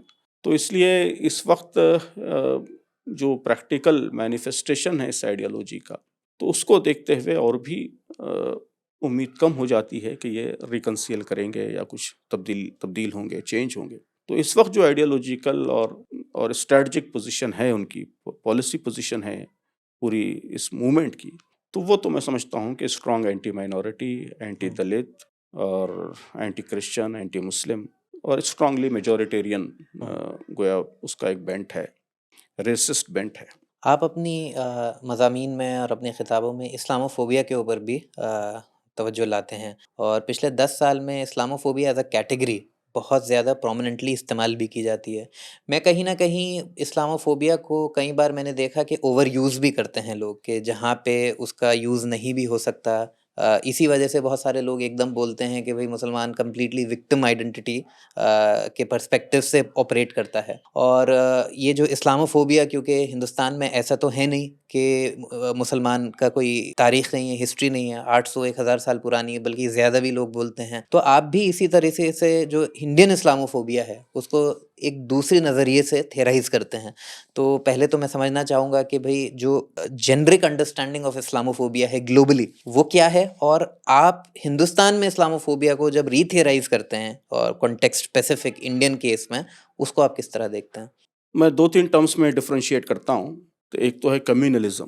یہ ٹوٹلی انڈین ٹرم ہے نا. باہر کے ملکوں میں تو یہ کمیونلزم تو نگیٹیو سینس میں بولا ہی نہیں جاتا، اس کو تو پازیٹیو چیز سمجھی جاتی ہے. تو یہ پیورلی انڈین ٹرم ہے، انڈین ریالٹی کو آرٹیکولیٹ کرنے والا ٹرم ہے کہ یہاں جو مختلف مذہبی فرقے ہیں ان کے درمیان رفٹ کی ایک تاریخ رہی ہے. جس طرح کاسٹ کے درمیان آپس میں رفٹ رہا ہے، اسی طرح کمیونٹیز کے درمیان بھی رفٹ کی تاریخ رہی ہے، ہسٹری کی وجہ سے، کلچرل ڈفرینسز کی وجہ سے، ریلیجیس ڈفرینسز کی وجہ سے، اور کئی دفعہ جو ہے وہ انٹرسٹ کی وجہ سے، اکنامک انٹرسٹ، پولیٹیکل انٹرسٹ، اس کی وجہ سے کہ جو انٹرسٹ گروپس ہیں وہ ان فیلنگس کو ایکسپلائٹ کرتے ہیں کہ اگر آپ کو اکنامک انٹرسٹ ہے تو آپ فساد کرا کے کمزور کر دیجیے دوسری کمیونٹی کو. تو یہ کمیونلزم کی ایک لمبی ہسٹری رہی ہے جو انگریزوں نے اس ملک میں پیدا کیا بڑے پیمانے پہ. اس سے پہلے بھی رہی ہے تاریخ، لیکن بڑے پیمانے پہ اس کو ایگریویٹ انگریزوں نے کیا، اور اس کے بعد سے پھر یہ لیگیسی چلی آ رہی ہے. دوسری چیز ہے ریسزم. ریسزم کا مطلب ہے کاسٹ کے بیس پہ، کاسٹزم بھی آپ کہہ سکتے ہیں. تو یہ ایک فینومینن ہے. اور ان دونوں کے مقابلے میں جو اسلاموفوبیا ہے وہ اصلاً زینوفوبیا کی ایک قسم ہے. زینوفوبیا، زینوفوبیا کو اگر آپ ڈیفائن کریں تو زینوفوبیا ہے دا فیئر فرام اسٹرینجرس، جی اجنبیوں کا خوف. جی کہ ایک اسٹرینج انٹیٹی ہے جس کو آپ جانتے نہیں ہیں، جو باہر سے آ گئی ہے، جس کا کلچر ٹوٹلی ان نون ہے، جس کی پریکٹسز ان نون ہے، جس کا لائف اسٹائل ان نون ہے، تو اس سے آپ خوف محسوس کرتے ہیں، ڈر محسوس کرتے ہیں. وہ آپ کو ایک ادرنیس کی فیلنگ پیدا ہوتی ہے. اور اگر وہ پاور حاصل کر رہا ہے، طاقت حاصل کر رہا ہے، انفلوئنس حاصل کر رہا ہے، تو آپ انسیکیورٹی محسوس کرتے ہیں. تو اسے زینوفوبیا کہتے ہیں. تو اسلاموفوبیا بھی زینوفوبیا ہی کی ایک قسم ہے. ساری دنیا میں اسی طرح اس کو انڈرسٹینڈ کیا گیا ہے، سمجھا گیا ہے. تو جہاں امیگرینٹ کمیونٹیز جہاں گئی ہیں بڑے پیمانے پہ، مسلمان مائیگرینٹس کی حیثیت سے گئے ہیں، لوکل پاپولیشن نے اس سے تھریٹ محسوس کیا ہے. تو اسلاموفوبیا یورپ، امریکہ اور بھی بہت سارے ملکوں میں، ساؤتھ ایسٹ ایشیا وغیرہ. تو وہ فینومینن ہے. ہندوستان میں تو ظاہر ہے کہ اس طرح کی بالکل سچویشن نہیں ہے. یہاں تو مسلمان صدیوں سے رہ رہے ہیں، اور ایسا نہیں ہے کہ کسی ایک ایریا میں کانسنٹریٹ ہے. ہندوستان کے ہر ڈسٹرکٹ میں، گاؤں میں، محلے میں، ہر جگہ مسلمان موجود ہے.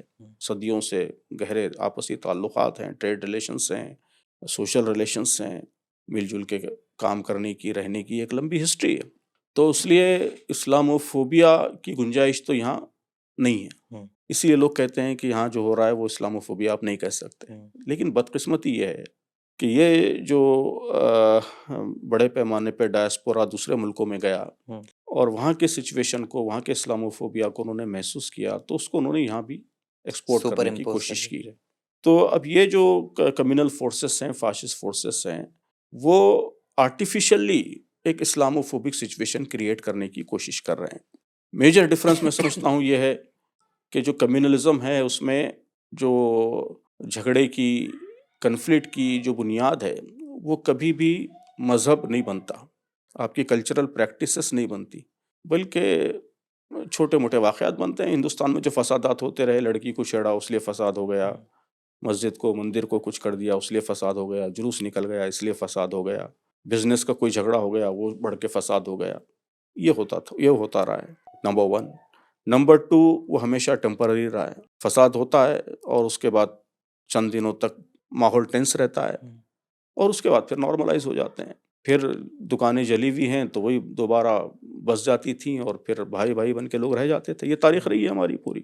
آزادی کے بعد بھی اسی طرح کی تاریخ رہی ہے. تو نمبر 1، کلچرل اور ریلیجیس چیزیں بنیاد نہیں بنتی تھیں.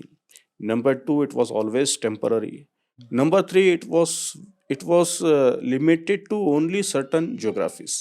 ہے نا، اشیتوش وشنی نے لکھا ہے کہ انڈیا میں اونلی 27 پلیسز ہیں جو رائٹ پرون ہیں، باقی جگہوں پہ کبھی رائٹ ہوا ہی نہیں اس وقت اس نے کہا تھا. تو it is confined to certain specific pockets, not a national phenomena. لیکن اب جو اسلاموفوبیا ہے اس میں یہ تینوں چیزیں نہیں کہ پہلی دفعہ ہندوستان میں ایسا ہو رہا ہے کہ آپ کی ریلیجیس پریکٹسز، یہ گویا اس کو کنفلکٹ کی بنیاد بنایا جا رہا ہے. ہندوستان میں ایسا کبھی نہیں ہوا ہے کہ ایک دوسرے کی ریلیجیس پرسنالٹیز کے بارے میں لوگ غلط بولیں، ہے نا. فساد میں بھی لوگوں نے کبھی ایک دوسرے کی مذہبی شخصیتوں کی بے حرمتی نہیں کی. اب آپ دیکھ رہے ہیں ٹی وی ڈیبیٹس میں ہمارے مین اسٹریم میڈیا میں جس طرح کی حرکتیں ہو رہی ہیں وہ ہم سوشل میڈیا تو اس کا تو کچھ کہنا ہی بیکار ہے. ذبیحہ ہے نا, یہ پورے 1500 سال کی تاریخ میں کبھی ایشو نہیں بنا, پہلی بار ایشو بن رہا ہے. حجاب کبھی 1500 سال کی تاریخ میں ایشو نہیں بنا, پہلی بار ایشو بن رہا ہے. اور اذان کبھی کبھی بنا ہوگا لیکن بڑے پیمانے پہ نہیں بنا, پہلی بار اس کو ایشو بنایا جا رہا ہے. نماز ہے نا, نماز تو ہمیشہ رسپیکٹ کیا جاتا ہے. جی جی. جو فرقہ پرست طاقتیں ہیں, پیورلی فرقہ پرست تنظیموں کے لوگ ہیں, وہ بھی نماز کو رسپیکٹ کرتے رہے. مجھے یاد ہے جب میں اسکول وغیرہ میں تھا اور نماز پڑھتا تھا تو میرے جو ہندو دوست ہیں وہ اس کو ایک طریقے سے رسپیکٹ کے طور پہ دیکھ رہے تھے کہ بھائی اسپریچول ہے. صحیح ہے, رسپیکٹ سب لوگ رسپیکٹ کرتے تھے. جو کمیونل پارٹیز کے لوگ ہیں وہ بھی رسپیکٹ کرتے تھے. ہم نے تو جو ہے کئی, میں نام بھی لے سکتا ہوں, کئی بڑے بڑے RSS کے لیڈروں کے گھروں میں نماز پڑھی ہے. انہوں نے ہم کو جگہ دی کہ بھئی آپ یہاں نماز پڑھیے, جماعت کے ساتھ نماز پڑھیے. لیکن اب آپ دیکھ رہے ہیں کہ نماز کو ایشو بنایا جا رہا ہے, نماز پڑھنے پہ کیسز لگائے جا رہے ہیں, اس پہ جو ہے سارے یہ فرنج ایلیمنٹس ایکٹیو ہو جاتے ہیں, ہنگامہ کرنا شروع کر دیتے ہیں. تو یہ پہلی بار ہو رہا ہے ہندوستان میں, اس سے پہلے ایسا نہیں ہوا تھا. اور اسی طرح یہ پہلی دفعہ ہو رہا ہے کہ یہ ایک ٹیمپرری سچویشن نہیں ہے بلکہ پرماننٹ سچویشن بنتی جا رہی ہے. اور تیسری چیز یہ ہے کہ یہ ایک لوکلائز فینومینا نہیں رہا بلکہ ہر جگہ ہو رہا ہے. تو یہ جو تینوں کیریکٹر ہیں, یہ اسلاموفوبیا کے کیریکٹر, یہ آرٹیفیشلی امپوز کیے جا رہے ہیں یہاں پہ, and they are being imported from west. یہ انڈین ریالٹی نہیں ہے, یہاں کے حالات اور یہاں کا مزاج اس کے لیے متحمل نہیں ہے, لیکن زبردستی اس کو امپورٹ کیا جا رہا ہے. ویسٹرن ایکسپیرینس کو جو خود اپنے آپ میں ایک طریقے سے فالس نیریٹیوز کے بیس پہ ہے, بھئی ٹیررزم ورسز یہ ساری چیزوں کو بار بار ٹی وی ڈیبیٹس میں اور اس میں نیریٹیو کی طرح چلایا جاتا ہے. یہ ایک artificially created and imported phenomenon ہے. تو میرے خیال میں دونوں باتیں صحیح ہیں. ایک یہ بھی بات صحیح ہے کہ اسلاموفوبیا ایک ایشو ہے, اور یہ بات بھی صحیح ہے کہ یہ اصلاً انڈین چیز نہیں ہے, لیکن اس کے باوجود ہے, اور اس وجہ سے ہے کہ اس کو آرٹیفیشلی کریٹ کیا جا رہا ہے اور امپورٹ کیا جا رہا ہے. آپ کی جو سپیچز ہوتی ہیں اس میں آپ اس بات پہ توجہ دیتے ہیں کہ بھئی نیریٹیو بہت امپورٹنٹ چیز ہے, اور یہ اصل میں جو پوری لڑائی ہے, اور ہندوستان میں بھی جو ہم آج کی ڈیٹ میں دیکھ رہے ہیں جس بیسس پہ اسلاموفوبیا کو ریکنسٹرکٹ کیا جا رہا ہے یا پھر کنسٹرکٹ کیا جا رہا ہے, وہ ایک historical narrative of Hindu victimhood جو کبھی ہسٹوریکل ریالٹی رہا بھی نہیں, لیکن فالس ہسٹریز, اس کے اوپر پروڈکشن, نیریٹیوز, ٹی وی ڈیبیٹ, دن رات ڈاکیومنٹری, سوشل میڈیا, ایک پوری انڈسٹریل سیٹ اپ ہے جو صرف ایک ہی چیز کے اوپر جس کا فوکس ہے. ایک پوری IT انڈسٹری ہے جو مسلمانوں کو ادر مینوفیکچر کر کے اس کے بیسس پہ پولیٹیکل ہندوتوا کو فائدہ پہنچانا. تو آپ اس کا رسپانس کس طرح دیکھتے ہیں کہ بھئی as Jamaat Islami, not just as Jamaat Islami, individually بھی مسلمانوں کو اور نان مسلمس جو چاہتے ہیں کہ ہندوستان ایک سیکولر ملک رہے, اس کے اس پورے نیریٹو کے خلاف ہمیں کیا کرنا چاہیے؟ ہاں, تو اس سوال پہ آنے سے پہلے تھوڑا وہی اسلاموفوبیا میں ایک اور اہم بات میں بتانا چاہوں گا کہ آرٹیفیشلی کریٹڈ یہ جو فینومینن ہے, تو اس کو اسٹرینگتھن کرنے کے لیے, تقویت دینے کے لیے ایک اور کام یہاں پہ یہ ہو رہا ہے کہ دوری پیدا کرنے کی کوشش کی جا رہی ہے. اسپیشل سپریشن, سیگریگیشن, مطلب سیگریگیشن, لوگ الگ الگ جگہ رہیں تاکہ زینوفوبیا پیدا ہو, صحیح معنوں میں اجنبیت پیدا ہو. جی جی جی. تو اس کے لیے جو ہے لوکیلٹیز الگ ہوں آپ کی, کیونکہ لوگ ملیں گے تو کہیں نہ کہیں انہیں لگے گا یہ بھی میری طرح عام انسان ہے. بالکل, تو وہ پھر اسلاموفوبیا نہیں پیدا نہیں ہو پائے گا.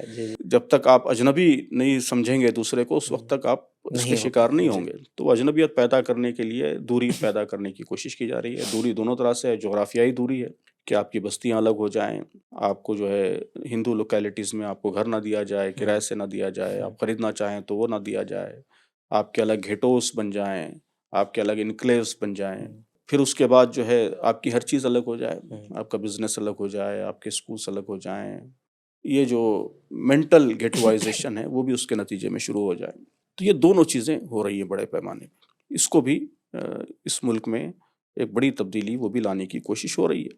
تو اب اس سچویشن میں ہم کو ہمارا رسپانس کیا ہونا چاہیے, طے کرنا چاہیے. تو میرے خیال میں سب سے اہم چیز یہی ہے کہ بڑے پیمانے پہ قربت پیدا کرنے کی کوشش ہونی چاہیے, اور ڈائلاگ کی, ڈسکشن کی فضا پیدا کرنے کی, اس کے لیے اپارچونیٹیز کریٹ کرنے کی کوشش ہونی چاہیے. آئسولیشن سے جہاں بھی جتنا بچا جا سکتا ہے بچنا چاہیے. مسلمانوں کو خود بھی اس کی کوشش کرنی چاہیے, اور ہماری جو سیکولر گروپس ہیں, NGOز ہیں اور سول سوسائٹی ہے, اس کو اس میں ان کی مدد کرنی چاہیے کہ مسلمان الگ تھلگ نہ ہو جائیں. جغرافیکلی بھی الگ تھلگ نہ ہو جائیں، اور جو سوشل لائف ہے، جو پبلک اسپیئر ہے، اس سے بھی وہ الگ تھلگ نہ ہونے پائیں، بلکہ پبلک اسپیئر میں ان کی ویزیبلٹی بنی رہے اور زیادہ سے زیادہ ان کا انٹریکشن ہو. کیونکہ مسلمان بھی اتنا ڈر گیا ہے، وہ جی چاہے انچاہے بھی اپنے آپ کے اوپر بھی امپوزڈ گیٹوائزیشن کر رہا ہے. ہاں صحیح ہے، صحیح ہے، دونوں چیزیں ہیں. جی وہی دو الگ الگ چیزیں میں نے اپنی کتاب میں یہ ڈفرینشیٹ کیا ہے کہ جو لوگ الگ ہو جاتے ہیں، کوئی ایک کلچرل گروپ عام آبادی سے الگ ہو جاتا ہے تو اس کے 4 طریقے ہوتے ہیں. ایک ہوتا ہے گھیٹو، کہ جس میں میجورٹی آپ کو زبردستی الگ کر کے ایک چھوٹی لوکیلٹی میں قید کر دیتی ہے. دوسرا ہوتا ہے انکلیو. انکلیو یہ والنٹریلی سپریشن ہے کہ ہم خود اپنے کلچر کو پروٹیکٹ کرنے کے لیے یا اپنی سیکیورٹی کے لیے الگ رہنا پسند کرتے ہیں. تیسرا ہوتا ہے سلم. سلم it is because of not because of cultural reasons but because of economic reasons, کہ جو غریب پچھڑے لوگ ہیں ان کو آپ الگ تھلگ کر دیتے ہیں. اور چوتھا ہوتا ہے سیٹائڈل، جس میں امیر لوگ، خوشحال لوگ، وہ اپنا الگ پوش لوکیلٹی بنا کے رہتے ہیں. تو یہ 4 طریقے ہیں. تو اس میں سے جو پہلے 3 طریقے ہیں، وہ تینوں طریقے اس وقت مسلمانوں میں رائج ہو چکے ہیں، رائج کر دیے گئے ہیں. گیٹوز بھی ہیں، انکلیوز بھی ہیں، اور سلم میں بھی مینلی بڑی تعداد مسلمانوں کی ہے. تو تینوں طریقے سے یہ گویا اسپیشل اور جغرافیکل سپریشن عام آبادی سے ہو رہا ہے. تو یہ میں سمجھتا ہوں کہ یہ بہت ہی ڈینجرس سچویشن ہے اور یہ نہیں ہونا چاہیے. زیادہ سے زیادہ قربت بڑھنی چاہیے، عام آبادی سے کنیکشن بڑھنا چاہیے، ان سے بات چیت کی، ڈائلاگ کی، ڈسکشن کی فضا پیدا ہونی چاہیے. میں سمجھتا ہوں کہ سب سے امپورٹنٹ چیز یہی ہے، اسی کے نتیجے میں تبدیلی آئے گی. ورنہ اگر جنریشنز اسی طرح پیدا ہوتی رہیں کہ جن کو آپس میں انٹریکٹ کرنے کا موقع ہی نہیں مل رہا ہے، مسلمان وہ صرف مسلمانوں کی دنیا میں ہیں، اور ہندو کیا ہے اور ہندو کی سوچ کیا ہے وہ ان کو صرف نیوز پیپر سے معلوم ہو رہی ہے، سوشل میڈیا سے معلوم ہو رہی ہے، اور ہندو کو مسلمان کیا ہے، اسلام کیا ہے، ان کی پریکٹسز کیا ہیں، وہ صرف سوشل میڈیا بتا رہا ہے. تو یہ پوسٹ ٹروتھ جنریشن ہوگی، ہے نا، پوسٹ ٹروتھ جنریشن. اور پوسٹ ٹروتھ کے ذریعے گویا اس کا پورا مائنڈ سیٹ اور مزاج تشکیل پائے گا. تو یہ بہت ڈینجرس ہوگا کسی بھی ملٹی کلچرل سوسائٹی کے لیے. یہ کوئی نارمل سچویشن نہیں ہے، یہ ڈینجرس سچویشن ہے. تو اس لیے یہ سچویشن کریٹ نہیں ہونے دینا، یہ میں سمجھتا ہوں کہ سب کی ذمہ داری ہے. جیسے کیونکہ آپ جماعت اسلامی کے امیر ہیں اور آپ سینٹر فار اسٹڈی اور ریسرچ کے ڈائریکٹر چیئرمین بھی رہے ہیں، جو ایک تھنک ٹینک ہے، اور جس سے اسپیشلی جس کا فوکس یہ ہے کہ بھائی تھنکنگ ایکٹیویٹیز میں، ریسرچ میں، سرویز میں، ایجوکیشن کے اوپر، ہیلتھ کے اوپر، باقی ساری چیزوں کے اوپر مسلمان ایک توجہ دے اور کہیں نہ کہیں اپنی جو ریالٹیز ہیں ان کو سامنے رکھے. اس کے علاوہ آپ ایز این آرگنائزیشن میڈیا میں بھی آپ لوگوں نے انویسٹ کیا ہے. ساؤتھ میں آپ کا بیسکلی ہر جگہ، ہر اسٹیٹ میں جو آپ کے سب چیپٹرز ہیں، ان کی میگزینز ہیں، ان کے نیوز پیپرز ہیں. تو ایک تو جو یہ نیریٹو کی پوری جنگ ہے، اس میں میڈیا کا، تھنک ٹینک کا جو رول ہونا چاہیے وہ کیا ہونا چاہیے؟ اور کیا آپ کو لگتا ہے کہ ابھی بھی مسلمان ڈسپائٹ دا فیکٹ کہ almost more than a decade, اور ویسے تو 70 سال سے ہی پورا کا پورا ایک جسے کہتے ہیں نیریٹو وہ ہے، مارجنلائزیشن ہے، لیکن 2014 کے بعد تو وہ ایکسٹریم لیولز پہ ہے کہ مین سٹریم پہ جہاں تھوڑی بہت مسلمانوں کی باتیں ہو بھی جاتی تھی اب بالکل نہیں ہوتی ہیں. تو ایز اے اسٹریٹجی آج کی ڈیٹ میں یہ جو جسے کہہ سکتے ہیں کہ ایسا امپاورمنٹ، نیریٹو بیسڈ امپاورمنٹ کے لیے مسلمانوں کو کیا کرنا چاہیے، اور جماعت اسلامی کا اس میں کیا انگیجمنٹ ہے؟ جی، تو بہرحال ہماری کوششیں تو ہو رہی ہیں جو کچھ ہو سکتا ہے، لیکن ہم بھی محسوس کرتے ہیں کہ وہ کوششیں بہت ہی انسگنیفیکنٹ ہیں اور دے آر ناٹ انف. بہت کچھ کرنا باقی ہے، اور آنسلاٹ اتنا شدید ہے کہ اس میں جتنا کرے کم ہے. بہرحال بہت کچھ کرنا باقی ہے، یہ میں کنفیس کرتا ہوں، اعتراف کرتا ہوں، اور توجہ بھی دلاتا ہوں کہ اس پہ زیادہ سے زیادہ جتنے لوگ آگے بڑھ سکتے ہیں آگے بڑھیں. تو یہ بہت صحیح ہے کہ اس وقت جو مسلمان ہیں اور سارے یہاں کی جو آپریسڈ کمیونٹیز ہیں، مسلمان نمبر 1 پہ ہیں، اس کے علاوہ اور بھی لوگ ہیں.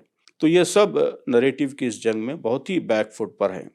اور جو نریٹیو ہے، ابھی میں نے لفظ استعمال کیا پوسٹ ٹروتھ، تو یہ ٹوٹلی پوسٹ ٹروتھ فینومینن ہے، ٹوٹلی آرٹیفیشلی کریٹڈ سچویشن ہے، آرٹیفیشلی کریٹڈ فیکٹس ہیں، جھوٹی خبریں ہیں، فیک نیوز ہے اور سیڈو اوپینینس ہیں. تو اسی کی بنیاد پہ سب سوچ بنائی جا رہی ہے.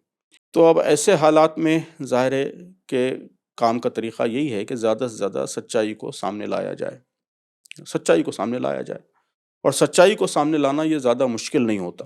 اگر دوسری پارٹی بھی وہ سچائی کی بنیاد پہ کچھ اوپینین بنا رہی ہے تو تب تو ایک ڈیبیٹ کا، ڈسکشن کا اس میں اسکوپ پیدا ہوتا ہے، لیکن اگر ٹوٹلی پوسٹ ٹروتھ کی بیس پہ اور جھوٹ کی بیس پہ اگر اوپینینس بنائے جا رہے ہیں تو کام بہت آسان ہو جاتا ہے کہ سچائی کو بڑے پیمانے پہ سامنے لایا جائے۔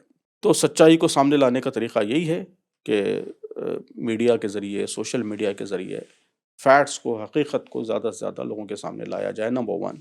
نمبر 2، ٹھیک ہے کہ میڈیا یہ آسان کام نہیں ہے، سوشل میڈیا بھی آسان نہیں ہے، اب سوشل میڈیا بھی بہت زیادہ ریگولیٹڈ ہے نا، بہت ساری باتیں آپ آسانی سے کہہ نہیں پاتے، کہیں بھی دیں تو وہ سرکولیٹ نہیں ہو پاتی، یہ سب مسائل ہیں۔ میڈیا تو اور مشکل ہے، تو جو کچھ میڈیا میں، سوشل میڈیا میں ہو سکتا ہے وہ بھی کرنے کی ضرورت ہے، لیکن اس کے ساتھ ساتھ ایک آسان طریقہ یہی ہے کہ لوگوں کو سچائی کا سامنا کرایا جائے، سچائی کو ویزیبل بنایا جائے۔ یہ میں سمجھتا ہوں کہ ہر ایک کر سکتا ہے نا، ملک میں سارے مسلمان اور جس کو بھی اس مسئلے کا درد ہے وہ یہ کام کر سکتا ہے۔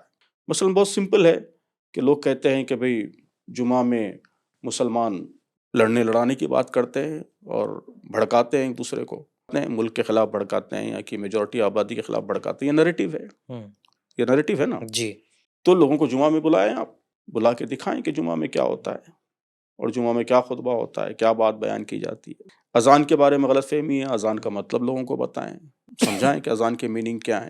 تو سچائی کا سامنا کرانا ہے نا، سچائی اس لیے چھپی ہوئی ہے کہ آپ سپریٹ ہو رہے ہیں، الگ الگ دنیا بس رہی ہے، ایک عام غیر مسلم کو مسلمانوں کو اور ان کی پریکٹسز کو ڈائریکٹ دیکھنے کا موقع بہت کم ہوتا جا رہا ہے، گریجولی کم ہوتا جا رہا ہے۔ تو آپ اس فینومینن کو روکیں اور لوگوں کو سچائی سے ایکسپوز ہونے، سچائی کو دیکھنے کا موقع زیادہ سے زیادہ فراہم کریں۔ یہ کام تو ہر کوئی کر سکتا ہے۔ تو میں سمجھتا ہوں کہ صرف میڈیا اور سوشل میڈیا پہ ہم ریلائی نہیں کر سکتے آج کی ڈیٹ میں، کیونکہ ہمارے پاس اتنی طاقت نہیں ہے۔ کام تو ہونا چاہیے جتنا اس کی اہمیت سے میں انکار نہیں کر رہا ہوں، وہ بہت اہم کام ہے۔ Think tanks, media, social media, یہ سب اہم ہے اور اس میں اور زیادہ تیزی کے ساتھ کام ہونا چاہیے، لیکن اس کے ساتھ ساتھ بہت بڑے لیول پہ جو کام ہو سکتا ہے وہ یہ ہے کہ لوگوں کے سامنے سچائی لائی جائے، گراس روٹس انگیجمنٹ، جی ریئل لائف کا 1 to 1، جی ریئل لائف انگیجمنٹ، اور سچائی لوگ دیکھیں اپنی آنکھوں سے، اور اسلام، مسلمانوں کی پریکٹسز یہ زیادہ سے زیادہ ویزیبل ہوں۔ تو اب تک ہم جو بات کرتے آئے ہیں وہ اوور آل جو انڈیا کا کانٹیکسٹ ہے اس میں ناٹ جسٹ مسلمس، جو دوسرے مائنورٹی طبقے ہیں ان کا بھی مارجنلائزیشن، اور اسپیشلی ایک میجورٹیرین ماڈل کے تھرو، اور اس میں ہم لوگوں نے نیریٹو کی بھی بات کری، بٹ ساتھ ساتھ بہت امپورٹنٹ یہ بھی بن جاتا ہے کہ مائنورٹیز کا اپنا ویژن کیا ہوگا کنٹریبیوٹ کرنے کا، اسٹیٹ کی جتنے بھی انسٹیٹیوشنز ہیں یا نان اسٹیٹ انسٹیٹیوشنز ہیں ان میں پارٹیسپیٹ کرنے کا۔ تو اسپیشلی یہ ایشو جب زیادہ امپورٹنٹ بن گیا تھا 2007 میں جب سچر کمیٹی رپورٹ آئی، تو جو پہلے ہندوستان کے مسلمانوں کو صرف اندازہ تھا یا چھوٹی چھوٹی مائکرو اسٹڈیز تھیں جس میں یہ دکھایا جا رہا تھا کہ مسلمان کہیں نہ کہیں سب سے زیادہ مارجنلائزڈ کمیونٹی میں سے ہے، 2007 میں اسٹیٹ کی اپنی اسٹیٹسٹیکل رپورٹ کے بیسس پہ سیم آرگیومنٹ بالکل سب کے سامنے آ گیا۔ تو وہاں سے ایک رجحان میں شفٹ دیکھا گیا، جتنی بھی تحریکیں تھیں، جماعتیں تھیں، اسپیشلی جماعت اسلامی ہند، اس میں یہ دیکھا گیا کہ اب یہ کوشش کی جائے کہ ایک ویژن کے تحت کس طرح سے ڈیولپمنٹل جو پیراڈائم ہوگا ہندوستان کے مسلمانوں کا، اس میں ایک شفٹ لایا جائے، اور وہ شفٹ ایک پلانڈ وے میں ہو، اکنامک ویژن ہو، پولیٹیکل ویژن ہو، کلچرل ویژن ہو، آپ کا ہیلتھ کا ویژن ہو۔ تو جماعت اسلامی ہند کا اپنا جو ویژن ہے ہندوستان کے مسلمانوں کو لے کے امپاورمنٹ کا، وہ کیا ہے؟ تو بہت ساری باتیں اس سلسلے میں کہی جا سکتی ہیں، میں 2-3 باتیں کہوں گا۔ سب سے پہلی بات تو یہ ہے کہ ہم یہ سمجھتے ہیں، میں یہ سمجھتا ہوں کہ ہندوستان میں نہیں بلکہ پوری دنیا میں مسلمانوں کے ڈیولپمنٹ کے لیے یہ ضروری ہے، امپاورمنٹ کے لیے، ڈیولپمنٹ کے لیے، کہ ان کے جو ڈیولپمنٹل ایفرٹس ہیں وہ اسلام سے ہم آہنگ ہوں، اسلامی ویلیوز سے، اسلامی فکر سے ہم آہنگ ہوں۔ میں ہمیشہ یہ کہتا ہوں کہ مسلمانوں کا جو اصل جو کرائسس ہے وہ 2 ہیں۔ ایک تو آئیڈیالوجیکل کرائسس ہے، ویژن کا کرائسس ہے، کہ وہ قرآن حدیث پڑھتے ہیں، اسی کی روشنی میں ان کا ویژن ہونا چاہیے انسانیت کی خدمت کا، انسانیت کی تعمیر کا، خیر امت کا، تو وہ ویژن بہت ڈائلیوٹ ہو گیا ہے۔ ہم نے بھی اپنے آپ کو ویسی کمیونٹی سمجھا ہے جیسے دوسری اور کمیونٹیز ہیں، لیکن ظاہر ہے کہ جب تک آپ کا ڈیولپمنٹل ایجنڈا آپ کے ویلیو سسٹم میں، آپ کے پرنسپلس میں روٹیڈ نہ ہو، اس وقت تک آپ ڈیولپ نہیں ہو سکتے۔ آپ کسی درخت کو آپ اجنبی سرزمین میں لے جا کے لگائیں گے تو وہاں وہ فلرش نہیں کرے گا۔ تو rooted in Islamic values, rooted in Islamic vision, یہ ہونا چاہیے۔ اس کی تفصیلات ہیں، اس کا کیا مطلب ہے۔ دوسری چیز یہ ہے کہ مورل کرائسس، یہ ایک تو یہ کرائسس ہے، دوسرا مورل کرائسس ہے کہ ہم جو اسلام کی بنیادی اخلاقیات ہیں، ان اخلاقیات سے ہمارا رشتہ مضبوط ہو۔ تو یہ پہلی بات ہے کہ یہاں سے شروعات ہونی چاہیے۔ امپاورمنٹ کے ایفرٹس میں یہ جو بنیادی بات ہے یہ عام طور پر نظر انداز ہو رہی ہے، اور اس کی وجہ سے بہت ساری چیزیں فیل ہو رہی ہیں۔ دوسری چیز یہ ہے کہ امپاورمنٹ کمپریہنسو ہونا چاہیے۔ تعلیم بہت امپورٹنٹ ہے، بہت بنیادی ہے، بہت ضروری ہے، لیکن صرف تعلیم کافی نہیں ہے، بلکہ اور بھی چیزیں ہیں، اکنامی ہے، کلچر ہے، پولیٹکس ہے۔ یہ ساری چیزیں ایک دوسرے سے انٹر لنکڈ ہیں، یہ انٹر ہمیشہ زیادہ ڈپینڈنٹ تر ہیں۔ دیکھا جاتا ہے لوگ صرف ایجوکیشن کی بات ہاں، کرتے ہیں۔ انٹر ڈپینڈنٹ ہیں جی جی ایک دوسرے پر، ہے نا، کہ اگر آپ بہت زیادہ غریبی ہے تو ایجوکیشن کے اسکوپس آپ کے خود بہت کم ہو لمٹ جاتے ہو ہیں جاتے جی۔ ہیں۔ انڈیویجولس میں بھی ہوتی ہے، فیملی غریب ہے تو وہاں بھی لمٹ ہوگا، لیکن اگر پوری کمیونٹی غریب ہے تو پھر تو بہت زیادہ لمٹ ہو جاتے ہیں۔ تو یہ ساری چیزیں انٹر کنیکٹڈ اور انٹر ڈپینڈنٹ ہیں۔ تو ایجوکیشن میں تو بہت سے ایفرٹس ہو رہے ہیں، رزلٹس تو وہاں بھی کم ہیں لیکن ایفرٹس تو ہو رہے ہیں بہت سارے، لیکن دوسرے فرنٹس پر، خاص طور پر اکنامی میں، بزنس میں، ایفرٹس بھی بہت کم ہیں۔ اسی طرح کلچرل فرنٹس پر یہ میڈیا کا فرنٹ ہے، نریٹو کا فرنٹ ہے، فلمز کا فرنٹ ہے، اور بھی جو کلچرل فرنٹس ہو سکتے ہیں، اس پہ ایفرٹس بھی بہت کم ہیں، بہت ہی نیگلیجبل ہیں۔ تو یہ میں دوسری امپورٹنٹ بات کہوں گا کہ یہ ساری چیزیں انٹر کنیکٹڈ ہیں، تو اس لیے سب پہ توجہ ہونی چاہیے، سب کے لیے کام ہونا چاہیے۔ تیسری چیز، ابھی بھی ہمارے پاس انسٹیٹیوشن بلڈنگ یہ بہت کمزور ہے، ادارہ سازی جسے کہتے ہیں اردو میں۔ ادارے ہیں، اداروں میں اور ادارہ سازی میں فرق کرتا ہوں کہ ادارہ سازی کا مطلب یہ ہے کہ آپ پرنسپلز کی بنیاد پہ، ضابطوں کی بنیاد پہ، قوانین کی بنیاد پہ ادارے بنائیں۔ اداروں پہ کوئی خاندان کا تسلط نہ ہو، ہیریڈیٹری نہ ہو، وہاں پوزیشنز اور لیڈرشپ ہیریڈیٹری نہ ہو، اور بالکل ضابطے، اصول، کانسٹیٹیوشن کی بنیاد پر ادارے چلیں، ویژن کی بنیاد پہ، یہ سب چیزیں مل کے ادارہ سازی کی صلاحیت بنتی ہے۔ الحمدللہ جماعت اسلامی ہند نے صلاحیت کا مظاہرہ کیا ہے، جماعت اسلامی ہند خود بھی، اس کے سارے ادارے بھی، وہ اسی طرح چلتے ہیں۔ تو میں سمجھتا ہوں کہ یہ رجحان بہت کمزور ہے مسلمانوں میں، اور اس کا اثر ہے ڈیولپمنٹ پر، کہ جب تک یہ ادارہ سازی کی صلاحیت نہیں پیدا ہوگی، عام نہیں ہوگی، اس وقت تک آپ لانگ ٹرم بنیادوں پہ ڈیولپمنٹ کا کام نہیں کر سکتے۔ وہ ایک مومنٹری کام ہوگا، وہ مومنٹریلی کام ہوتے ہیں، یہ وہ ریئیکشنری، کاروان مومنٹریلی، نکال جی جی۔ لیا، کچھ مہم چلا دی تعلیم کے لیے فلاں۔ آپ جانتے ہیں کہ سر سید پائنیئر رہے ہیں ہندوستان میں ایجوکیشنل، مسلمانوں کے ایجوکیشنل امپاورمنٹ کے لیے، اور کافی سکسیسفل ان کی موومنٹ ہے۔ وہ ادارہ سازی کی مثال ہے کہ علی گڑھ، it was a very beautiful example of ادارہ سازی ان مسلم ہسٹری۔ تو وہ مزاج عام کرنا، یہ میں سمجھتا ہوں کہ بہت ضروری ہے۔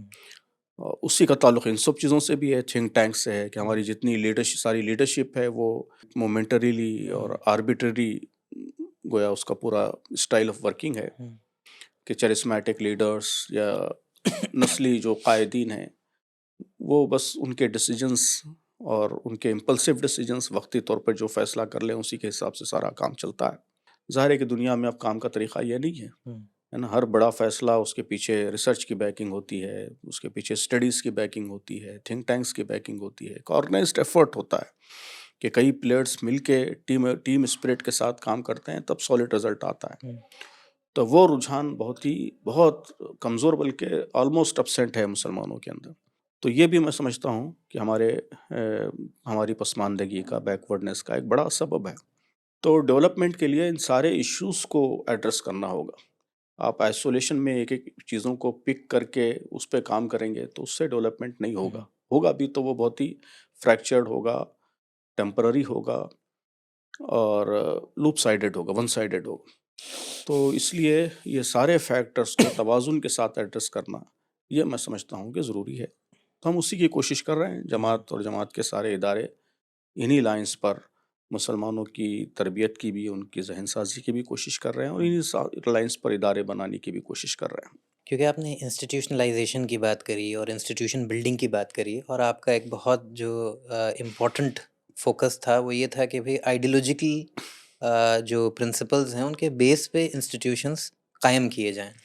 تو یوزلی لوگ سمجھتے ہیں کہ بھئی اسکول قائم کر لیا تو بھئی ویسٹرن ایجوکیشن، مان لیجیے کوئی کیپٹلسٹ فریم ورک کے ودن آپ نے کوئی فائنینشیل انسٹیٹیوشن قائم کر لیا، اس سے ہوتا کیا ہے کہ بھئی اس کا ایک بیگیج ہوتا ہے، اس کی ایک مورل پیراڈائم ہوتا ہے، اس مورل پیراڈائم سے جیسے فیملی سسٹم انٹیگریٹ ہونا۔ تو جب آپ اینڈ کو یہ مانتے ہیں کہ آپ کا اکنامک اینڈ ہے یا آپ کا پولیٹیکل اینڈ ہے، لیکن جب آپ یا جماعت اسلامی یا مولانا مودودی جب اس کے لٹریچر کی طرف ہم توجہ دیتے ہیں تو وہاں پہ موریلٹی، وہ آئیڈیولوجیکلی پرسکرائبڈ موریلٹی اور اس ویژن سے ایک آؤٹ کم نکلنا ہے کہ ایک بہتر سوسائٹی کیسے ہوگی، اس کی طرف اگر آپ تھوڑا سا اشارہ کریں، بھائی why is morality important in institution building?